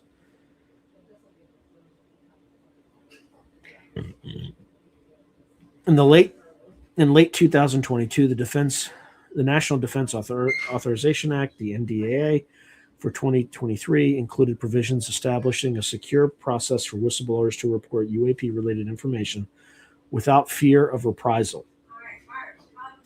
This legal protection was explicitly designed to smoke out anyone who knows about hidden UFO programs by nullifying non-disclosure agreements in such cases. The fact that Grush and others came forward may be a direct result of that legislation. Building on this, the pending UAP Disclosure Act of 2023, as an amendment to NDA 2024, goes further, requiring all government UAP records to be collected and mandating a presumption of disclosure. Equally significant, as mentioned is the clause asserting eminent domain over any recovered technologies of unknown origin or biological evidence of non-human intelligence, so that no private entity can hoard it away from the government. This clearly anticipates the scenario that perhaps some defense contractors might currently hold materials, as was hinted by Grush regarding private aerospace companies. If passed and enforced, that law would, this is like old history stuff. I don't think it passed. So, from a policy standpoint, these actions indicate a shift from decades of denial to an era of open-mindedness with verification. The government is not saying aliens are real. It's saying it's open to finding out and telling the public what's what in an organized way. One could compare it to how the JFK assassination files were handled. Decades of conspiracy theories led to a law to declassify everything. Schumer explicitly modeled the UAP amendment on the JFK Records Act. The implication is clear. Sunlight is the best disinfectant to either quash unfounded theories or confirm astounding truth. Either outcome, frankly, is better than the persistent uncertainty that erodes trust. If advanced non-human tech exists, the defense implications are immense. Whistleblowers have warned of a potential technological arms race. Grush and others suggested China or Russia may be ahead in exploiting recovered UAP tech, which would pose a grave threat to U.S. security. Conversely, officials like Jay Stratton and Lou Elizondo in the 2025 film made analogies to the Manhattan Project. The first country to harness this technology will dominate for centuries. This provides one rational motive for secrecy. You wouldn't want to broadcast to adversaries that you have something until you actually use it effectively. But it also cuts the other way. If one country keeps it too secret, another country might steal a march. Rubio noted that multiple insiders have come to him implying some at least think the U.S. should act before someone else does. There's also the threat assessment angle. If UAP represent a non-human intelligence operating with impunity in our airspace, as military sightings of objects over nuclear facilities, etc., suggest, that's a major concern. Perhaps one reason for secrecy was not to admit vulnerability. If the government doesn't know what these are or can't stop them, they might have chosen historically to keep quiet rather than cause public panic. But as one congressman said, just that statement alone, that unknown craft operate over nuclear sites, deserves inquiry, deserves focus. Arguably the greatest tragedy, if crash retrieval claims are true, is the scientific loss. Imagine having evidence of alien life or engineering and keeping it locked away from the global scientific community. The energy and propulsion possibilities could revolutionize our civilization. Gravitational or inertial manipulation, zero-point energy, etc., often speculated as how UFOs might work, would be paradigm shifting. As the Washington Post article noted, if UAPs have combustion-free energy and phenomenal propulsion, revealing that could spur the biggest breakthrough in clean energy since nuclear power and obviate fossil fuels. The humanitarian benefit could be enormous. The counter-argument for secrecy was always that the public couldn't handle it, or that it disrupt religion, etc., or that panic would ensue, a la War of the Worlds broadcast in 1938. But attitudes have changed. Polls show a significant portion of the population already believes in extraterrestrial visitation to some degree. The fear of societal collapse due to alien disclosure seems less acute now, especially if framed not as an invasion, but as a discovery. There's also a philosophical point. If humanity is not alone, keeping that secret deprives humanity of a profound truth about our existence. Leaders like the late Senator Harry Reid argued for disclosure on the grounds that people have a right to know if there are technologies of unknown origin out there. Congressman Tim Burchett, a pro-disclosure advocate, even frames it in religious terms, saying he isn't afraid of alien life because it would be another one of God's creations, whereas he is afraid of government wrongdoing and covering things up. This shows how even devout individuals reconcile their beliefs with the idea of extraterrestrials, suggesting the public could handle the truth if presented calmly. Government secrecy around UFOs has likely contributed to a broader erosion of trust in institutions. Many Americans think their government is not transparent on various issues. They're not transparent on any issues. UFO secrecy is sometimes cited alongside other scandals. By addressing it head on, Congress can score a win for transparency. On the other hand, if it turns out the government was truthful, i.e., there really isn't evidence of aliens, debunking the myth also has value. It clears the air and allows focus on real issues. Another scenario, proactive communication is key. One must consider that in the absence of clear answers, conspiracy theories flourish. We see this with the internet, from QAnon to health misinformation. Well, most of the health misinformation comes from the fucking government. Let's be honest. UFO conspiracy is one of the oldest and has mostly been harmless fascination, but it can have negative effects. For instance, if people think miraculous energy is being healed, they may distrust energy policies, or if they think shadow governments exist to hide aliens, they may generalize that to the other cover-ups. Tackling this one might set a template for how to approach conspiracies with evidence and openness. If any of this is real, it's not solely a U.S. matter. Perhaps an international approach is needed, a framework for sharing information among major powers to avoid misunderstanding. For instance, if one country thought a UFO was an enemy's secret weapon, it could spark conflict. Transparency could actually reduce chances of conflict by clarifying what these objects are or aren't. The new term, unidentified anomalous phenomena, is already an attempt to destigmatize and broaden the subject, including underwater objects, etc. NASA formed a UAP study group and appointed a liaison for UAP, again showing that the scientific mainstream is gingerly entering the area. Their stance so far is no evidence of extraterrestrial origin yet, but more data collection is needed, and it's a worthwhile inquiry.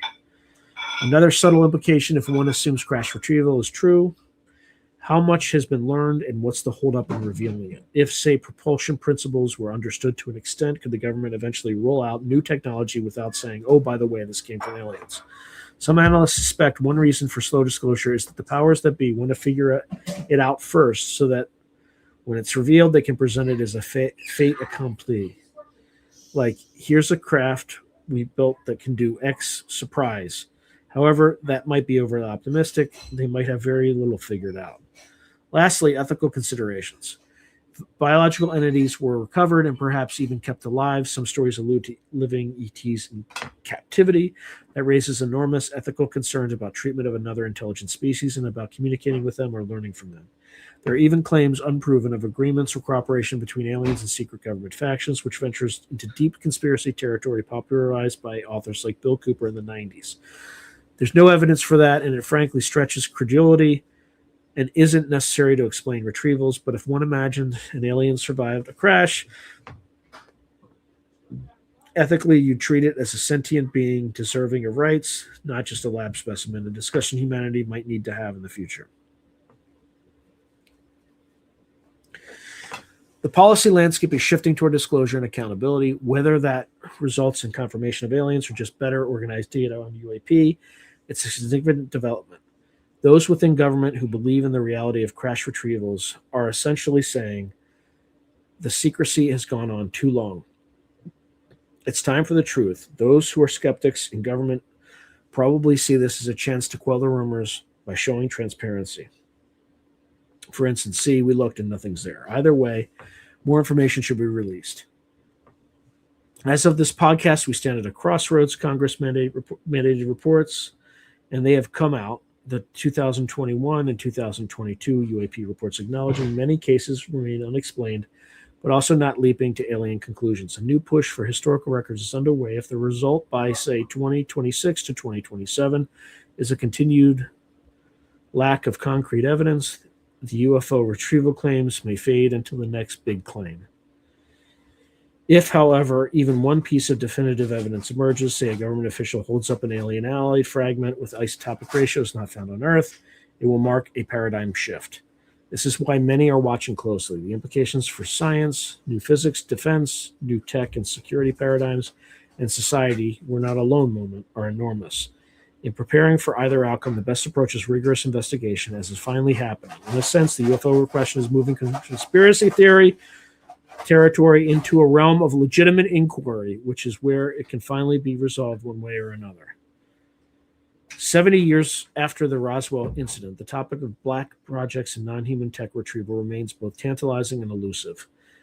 Our examination has traversed the major historical flashpoints from the debris-strewn ranch in New Mexico to secretive Cold War programs and modern whistleblower allegations, and evaluated the evidence or lack thereof supporting the extraordinary claim that alien technology has been recovered in the shadow of government secrecy. What emerges is a complex portrait of an enduring modern legend, one that straddles the boundaries of science, politics, and belief.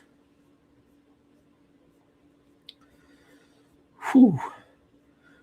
On one hand, the skeptical perspective, reinforced by official inquiries like Project Blue Book and multiple government reports, finds no concrete proof of extraterrestrial craft or materials. The most plausible explanations for many UFO sightings and crash rumors often lie in our own ingenuity. Cutting-edge stealth craft, spy balloons, and other clandestine human endeavors that were misidentified as something otherworldly.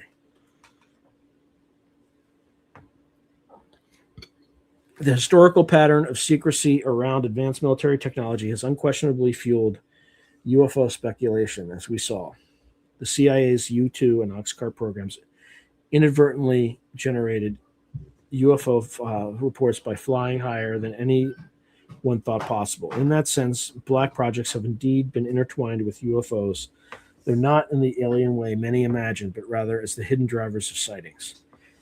On the other hand, the persistence and consistency of certain crash retrieval narratives passed down through witness testimony and bolstered in recent years by insiders with impressive credentials leaves a residue of mystery that cannot be entirely dismissed. When a former high-ranking intelligence officer like David Grush asserts before Congress that the government is in possession of non-human vehicles and bodies, it forces even hardened skeptics to pause, if only to demand a thorough investigation of those claims.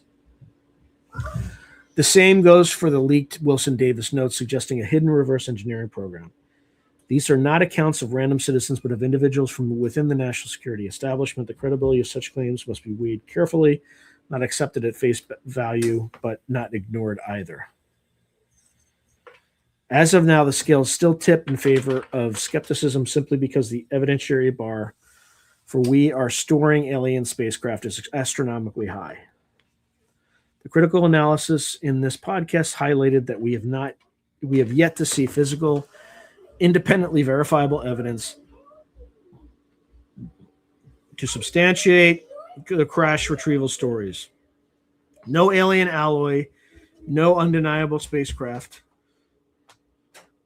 no clear photos, essentially no smoking gun, has reached the public domain. All we have are stories, some detailed and given in good faith, but stories nonetheless. The coming years may be decisive, with legislative initiatives pushing unprecedented declassification and whistleblower protections. We are entering a phase of UFO transparency not seen since the aftermath of the Blue Book era. One possible outcome is that this process reveals nothing extraordinary, that after digging, the conclusion mirrors that of the Condon Committee in 1968 and the Air Force in 1969. No evidence of anything beyond the range of current science. In that case, the UFO crash retrieval lore might finally recede, at least in official circles, to the status of a cultural myth, a fascinating footnote about Cold War paranoia and the human tendency toward wondrous narratives. The other possible outcome is that something is discovered, perhaps not the full extent of UFO lore's wildest dreams, but even a single confirmation of an off-world artifact would vindicate decades of speculation. The result will revolutionize our world. As this podcast discussed, the policy and scientific implications of that scenario would be immense, from how governments adjust to a post-disclosure reality to how science integrates knowledge that we are not alone and that physics has room to grow. It will quite literally mark the beginning of a new chapter in human history. Between these extremes lies the spectrum of gray. It could be, for instance, that some UAP materials are recovered that are anomalous but not necessarily proven alien.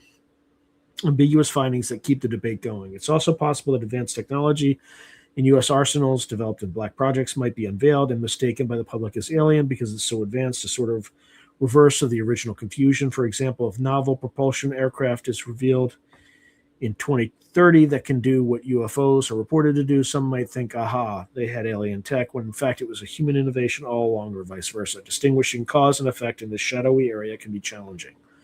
One thing is certain: the UFO UAP topic is no longer fringe. Congressional hearings in 2022 and 2023, Pentagon reports, NASA involvement, all have lent an air of legitimacy to studying what was once dismissed outright. This means more eyes and more minds are on the problem, which is a positive development. If the truth had been out there all along, perhaps now we have a chance of bringing it to light. And even if the truth is simply that humans sometimes see things they don't understand, addressing that openly is a service to science and society. In closing the saga of alleged crash retrievals and secret reverse engineering efforts,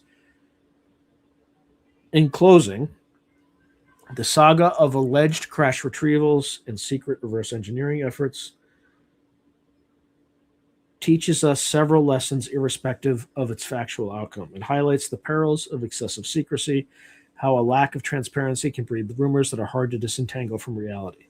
It underscores the public's enduring curiosity about our place in the universe.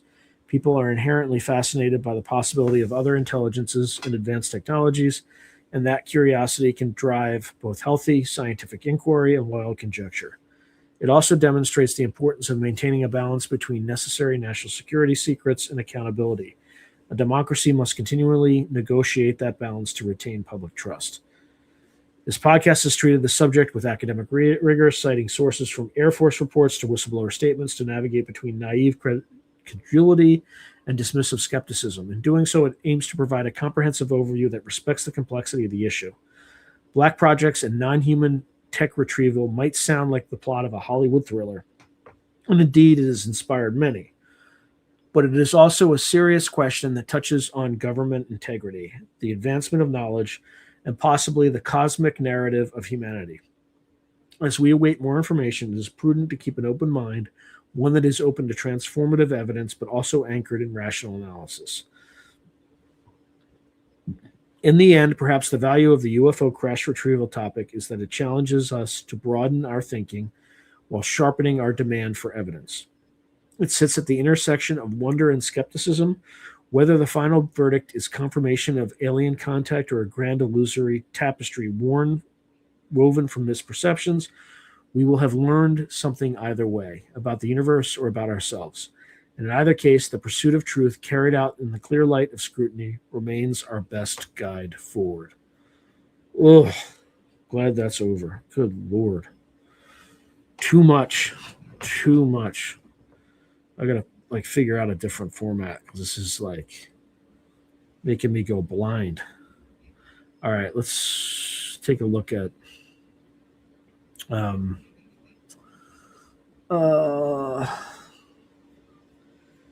what do we got in the comments? All right, here we go.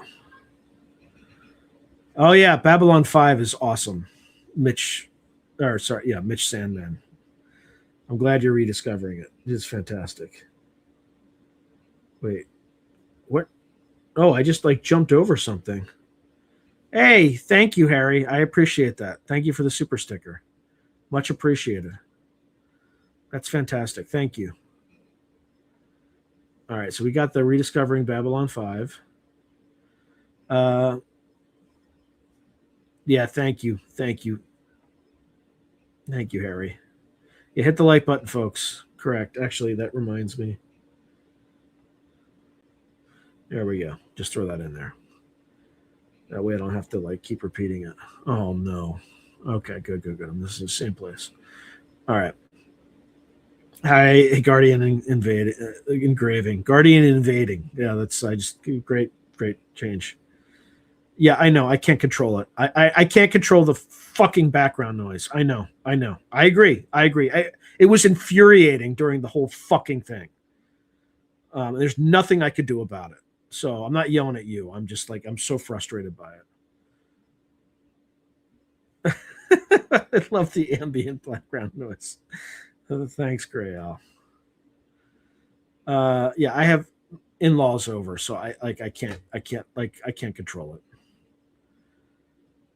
Thank you, Dennis. Yeah, it is Saturday night. Yeah, I wish I could. I should have been drinking through this whole thing. Yeah, Gray, I'll have like two for me. I have like 10 for. Well, not never mind. I shouldn't encourage that. Have a beer for me. Just something.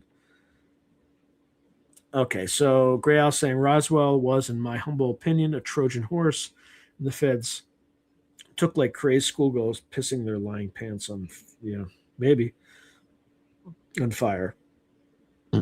Okay. All right. Okay.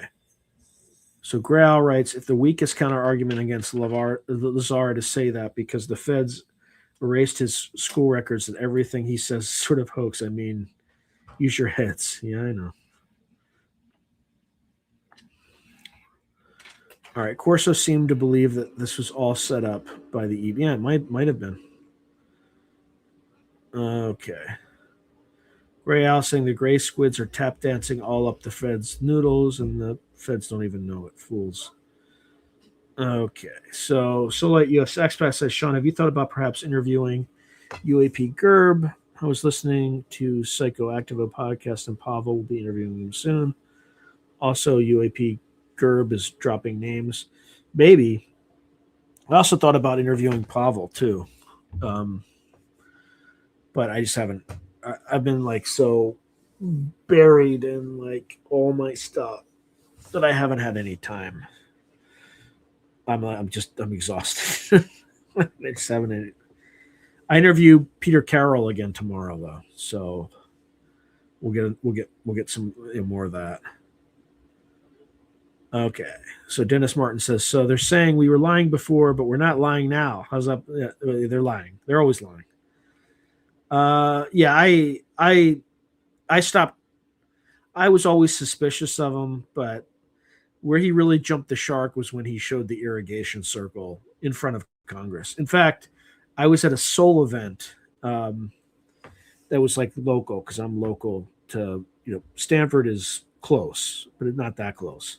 It's like an hour drive. But um, I was talking to Dr. Gary Nolan, and he was disappointed by what Elizondo said. And I said, he framed it as a mistake. I said, Gary, that wasn't a mistake.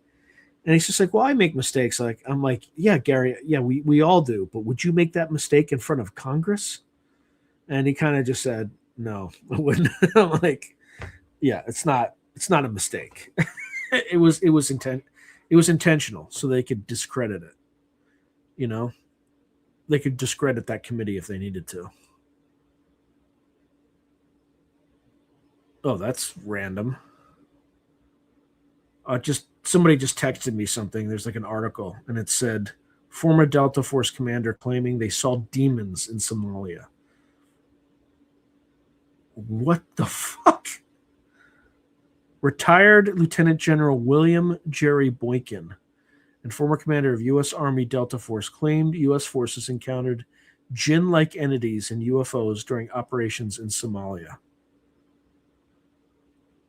What the All right, buckle up. It's going to be a fun year, let me tell you. Okay. Yeah, I know. I, I I told you there's nothing I can do about it.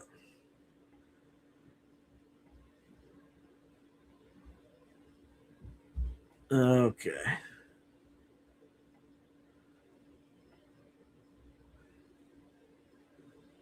Okay. We talking chosen receiver, looking glass, blue lotus. I don't even know what that means. Subtle alien brag. Aliens too big and gritty to be girthy to be disclosed. Oh my god.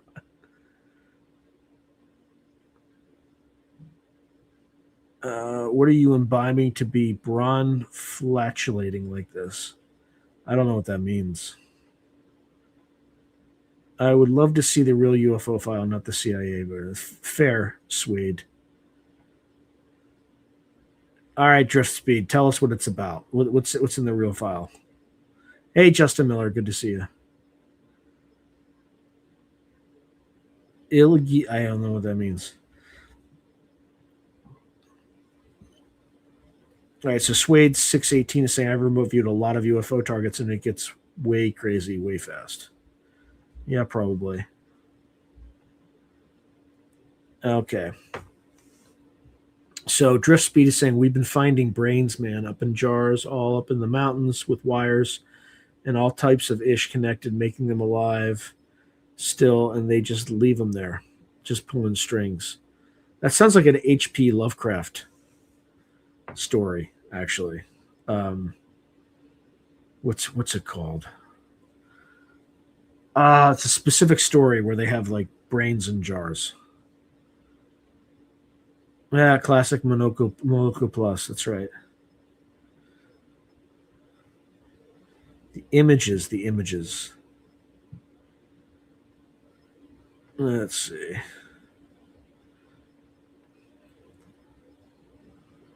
Yep. Novella set Synthemesk in Drencrum. Great movie and book.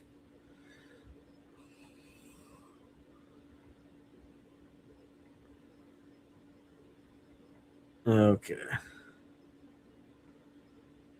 I'm just trying to get through this stuff. So, Time War relevant. Oops.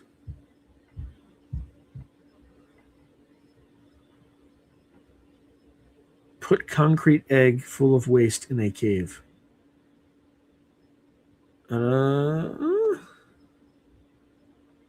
let's see. Hey, I seen them, but they ain't real, you know. Drift Speed. You gotta say. You gotta. What's your background? Are you a former military officer, sergeant, something? Corvette.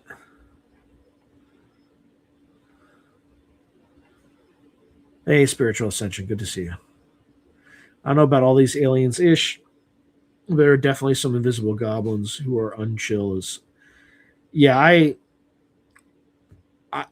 the script had all stuff about extraterrestrial. I think whatever these things are, they've been here forever, and they've probably been here longer than us, and they're native to this place. That's what I think. And by deaf, I mean my brother. This dude had eyes like I never forget.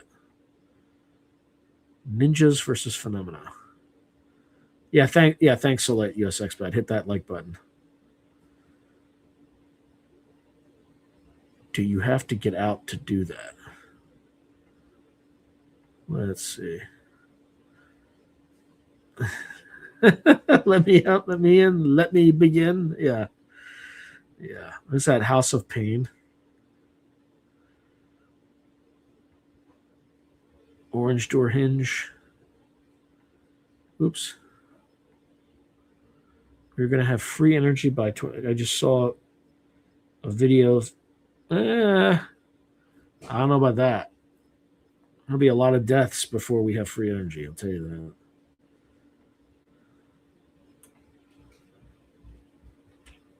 Why the F would anything good ever happen? Yeah, you're here.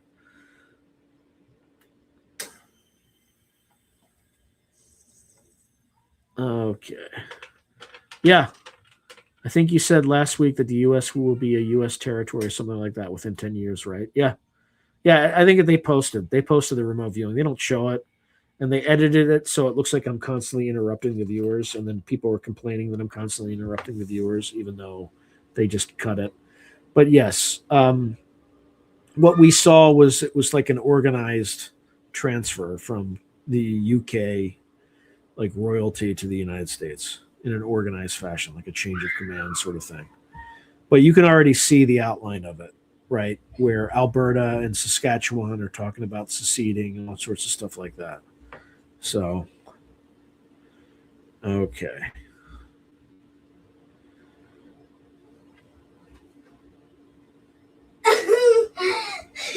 I have a visitor who is about to get a whooping. So, just so you know.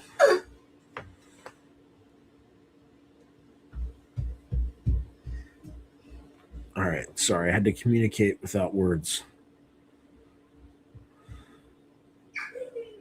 All right. Hey, hello, dead fish cheese spread. Dead fish cheese spread. Got it. Oh my god. 35 below Celsius yesterday. I minus 31 Fahrenheit. Oh my god. Yeah, I'm glad I live where I live. I'm glad I live where I live. 3 years ago today, there was a Chinese balloon flying around. That's true. And they shot something down over Alaska, Dead Horse, Alaska. I don't know if it was a balloon. I don't know if that one was a balloon, though. Okay. 2,300 nuke test lead targeting above and below. Just saying for. Yikes. I know for sure they shot down a UFO over Alaska and recovered it in 2023.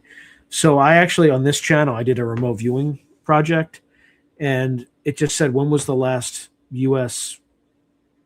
crash retrieval, and all their viewers, and they didn't even know. They just got like an 8-digit number, and they were all reporting snow object, recovering it, and like lots of weird stuff. You can actually find it on this channel, but they saw exactly what you're talking about. We shot something down.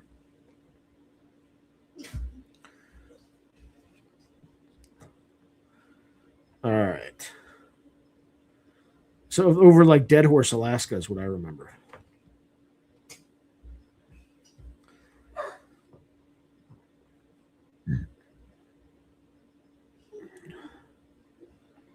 All right. Yeah, trillions of debt will get you disinformation.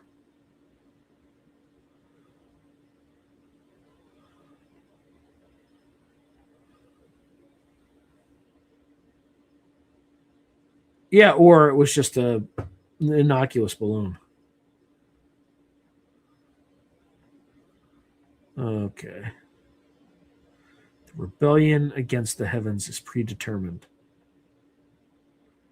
All right. So, dead fish cheese spread says an orb went over me on January 10th, 2023. 7 hours later, the FAA grounded all flights in the U.S. That was only the second time in history they did that. Interesting.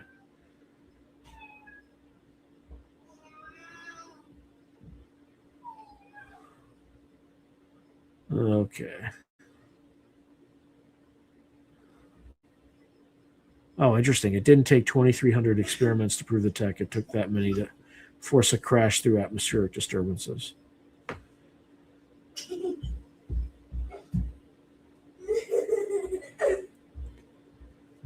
All right. So, Dead Fish Cheese Spread is saying I filed a MUFON report for an orange burning crystal orb. 4 days later, the U.S. Air Force reported an orange and white object crashed into their $65 million jet. Yikes. Look it up. Interesting. Okay. Shit, those were just Somalis. Scott Ian says, keep faith, shelter the weak. Okay, interesting. On the YouTube channel Wartime Stories, he had a story about some folks in the U.S. Army encountering jinn in the desert of Iraq or Afghanistan. Can't remember which country right now. Wow, we're in it now.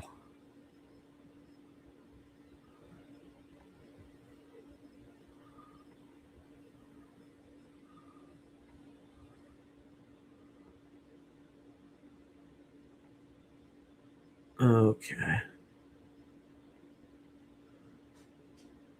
Hey, good morning, Custudis. Okay, after the FAA grounded all flights on 1/1/23 and it crashed into an F-16 fighter jet on 1/19/23. On January 28th, 2023, the U.S. launched a balloon because they knew they were about to shoot it down.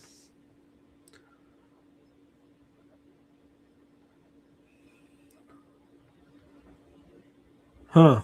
They shot three. Well, there were three. There were three shoot downs. There's one. There was one in at least one in Canada, and then one definitely over Alaska, and maybe one in the United States somewhere. I can't.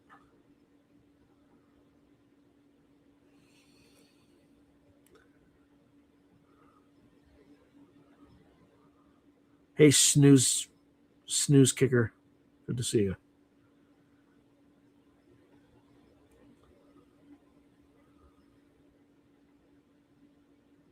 Yeah, I think he's going to get it.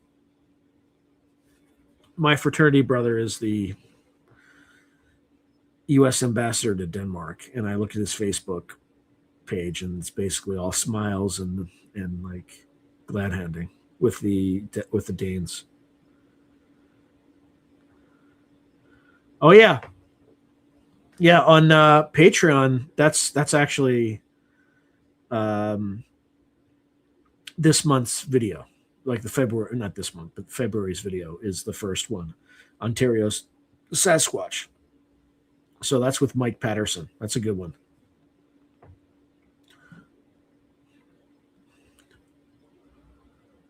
Huh. I've seen something like that before, like an orange fireball at night kind of illuminates the sky. I saw it for like a second and a half in August 2023. Um, but I don't know what it was. It could have, I mean, if there was like teenagers with a gigantic spotlight in front of my house shining it into the sky, that's the only thing that it, that's the only plausible explanation it could have been. But that also seems highly unlikely. Um, wow. Yes, it is. And there are people who are still, well, I'm not even gonna say that. I'm not, because YouTube will take this. Well, what's this? I'm getting texted by Kurt Metzger right now. Well, I'm dead serious. Let's see.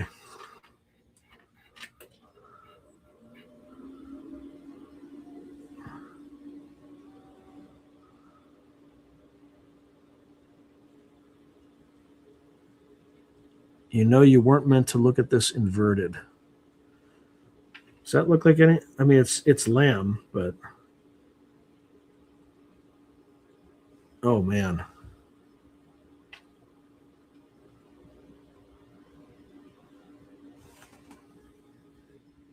I guess it looks like a dick. I don't know.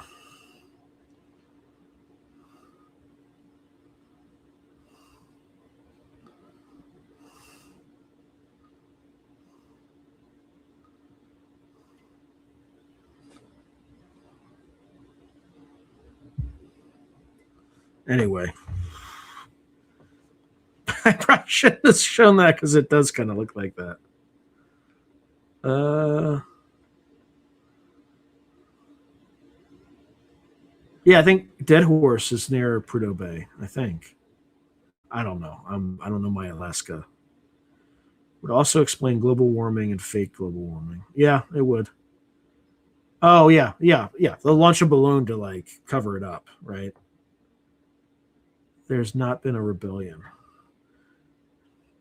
Drift speed, you gotta be more. You gotta. The vagueness is intriguing, but you gotta more details, please. Uh, yes, it was a child, 100%. And the little bastard was shining me like shining a flashlight at my face, which is annoying. Uh-oh, what's going on?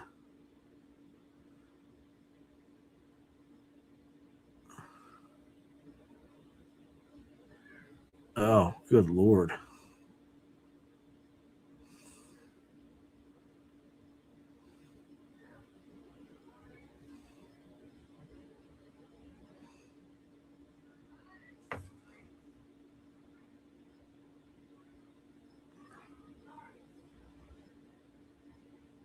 Sorry. Something. Yeah, it could also be something coming like a head, like a baby coming out of a birth canal.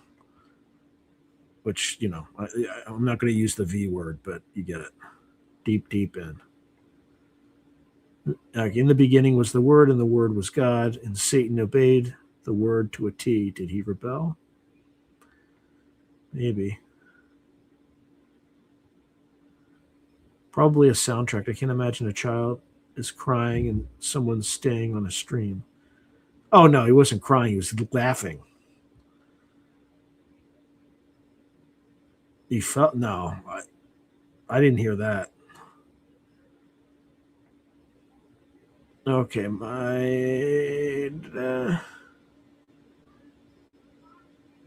interesting. They waited for a year to report it. Did the Book of Obedience say he should fall? Did he obey, not rebel? He fell because he did not obey.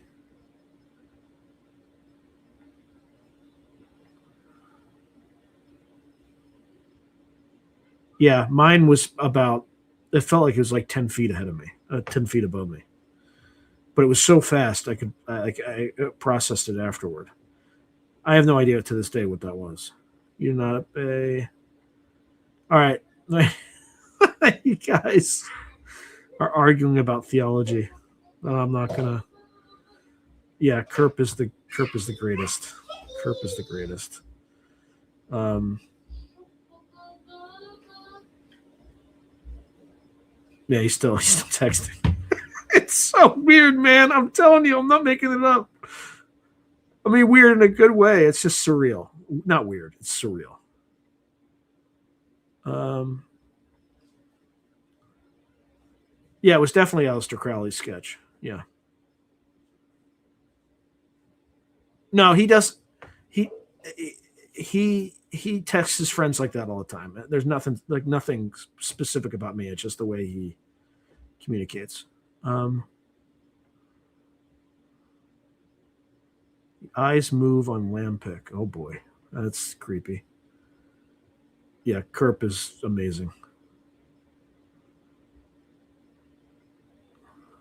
Well, that's a good point. So, Dead Fish Cheese Spread is saying the one woman who responded said she saw a giant translucent craft. I didn't see a craft, just the orb.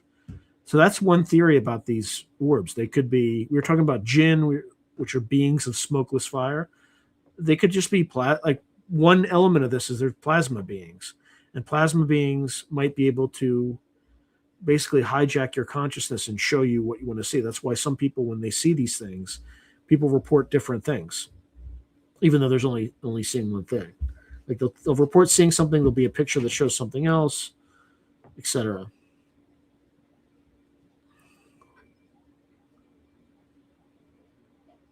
Let's see. And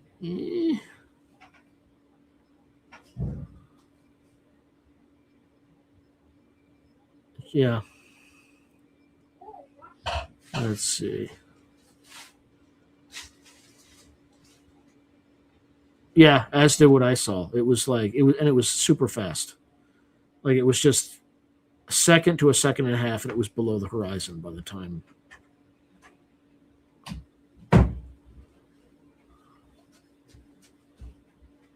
Of course, we would all like to see something strange. Okay, so Custodus is saying one of my experiences when I was young, I used to play, yeah, GI Joes under the bed, and it was something like sketch, but the paragram was like spider's web color, telling me never come down here again. Yikes!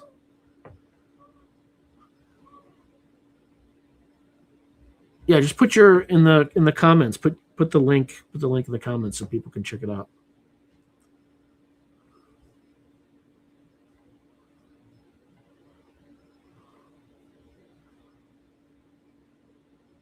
Okay, so Scott Ian said I just looked up the lamp pick and examined it inverted. I'm definitely getting the baby leaving the birth canal thing. Yeah,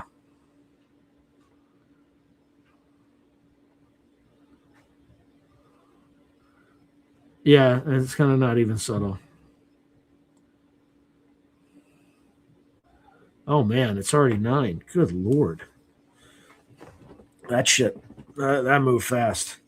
All right, I am. Oh, there's one more thing I got to show you all. Just give me a second.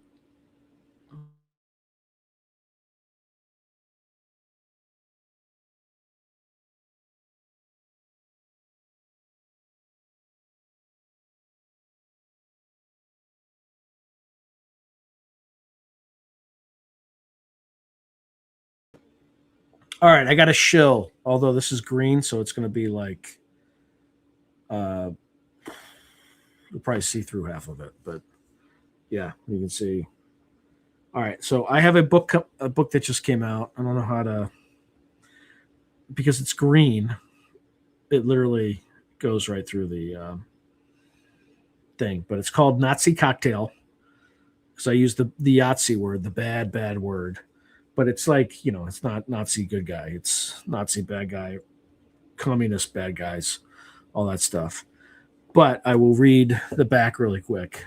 But it's available today. It launched today. Please check it out. It's a novel. It's my first novel. Let me just read the back. A cosmic malady infects the dead. Stalin makes a pact with parasitic aliens. A 1,000-year Reich ravages Europe from a rift in space-time. Trapped behind enemy lines, Georg Strauss, a meth-addicted German soldier, must fight for his survival. Uncovering the darkest of secrets, Ukrainian sniper Anna Ivanova becomes the target of the Soviet police state. Forging an unlikely alliance, Ivanova and Strauss race across war-torn Europe to warn the Allies of these looming threats. All the while, Strauss suffers from crippling withdrawal symptoms, and Anna must decide if he is truly worth saving. So please check it out. Amazon's already, you can't get income as an affiliate on it because it's got the Yahtzee word. Ooh. So, and I called it I deliberately put that in the title because, to the left. Why? Because fuck you. That's why. So anyway, I'm tired of like people just censoring everything. Let me see if there's anything else here.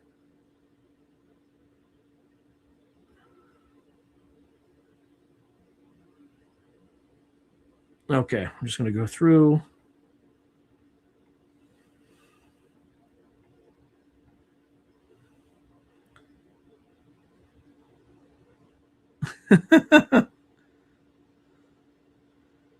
I'm the friendly stranger in the black sedan. Won't you hop inside my car? I got candy floss. I'm a lovable man, and I can take you to the nearest star. Absoluto Cosmico. Well, yeah, I don't speak Italian, but I recognize it.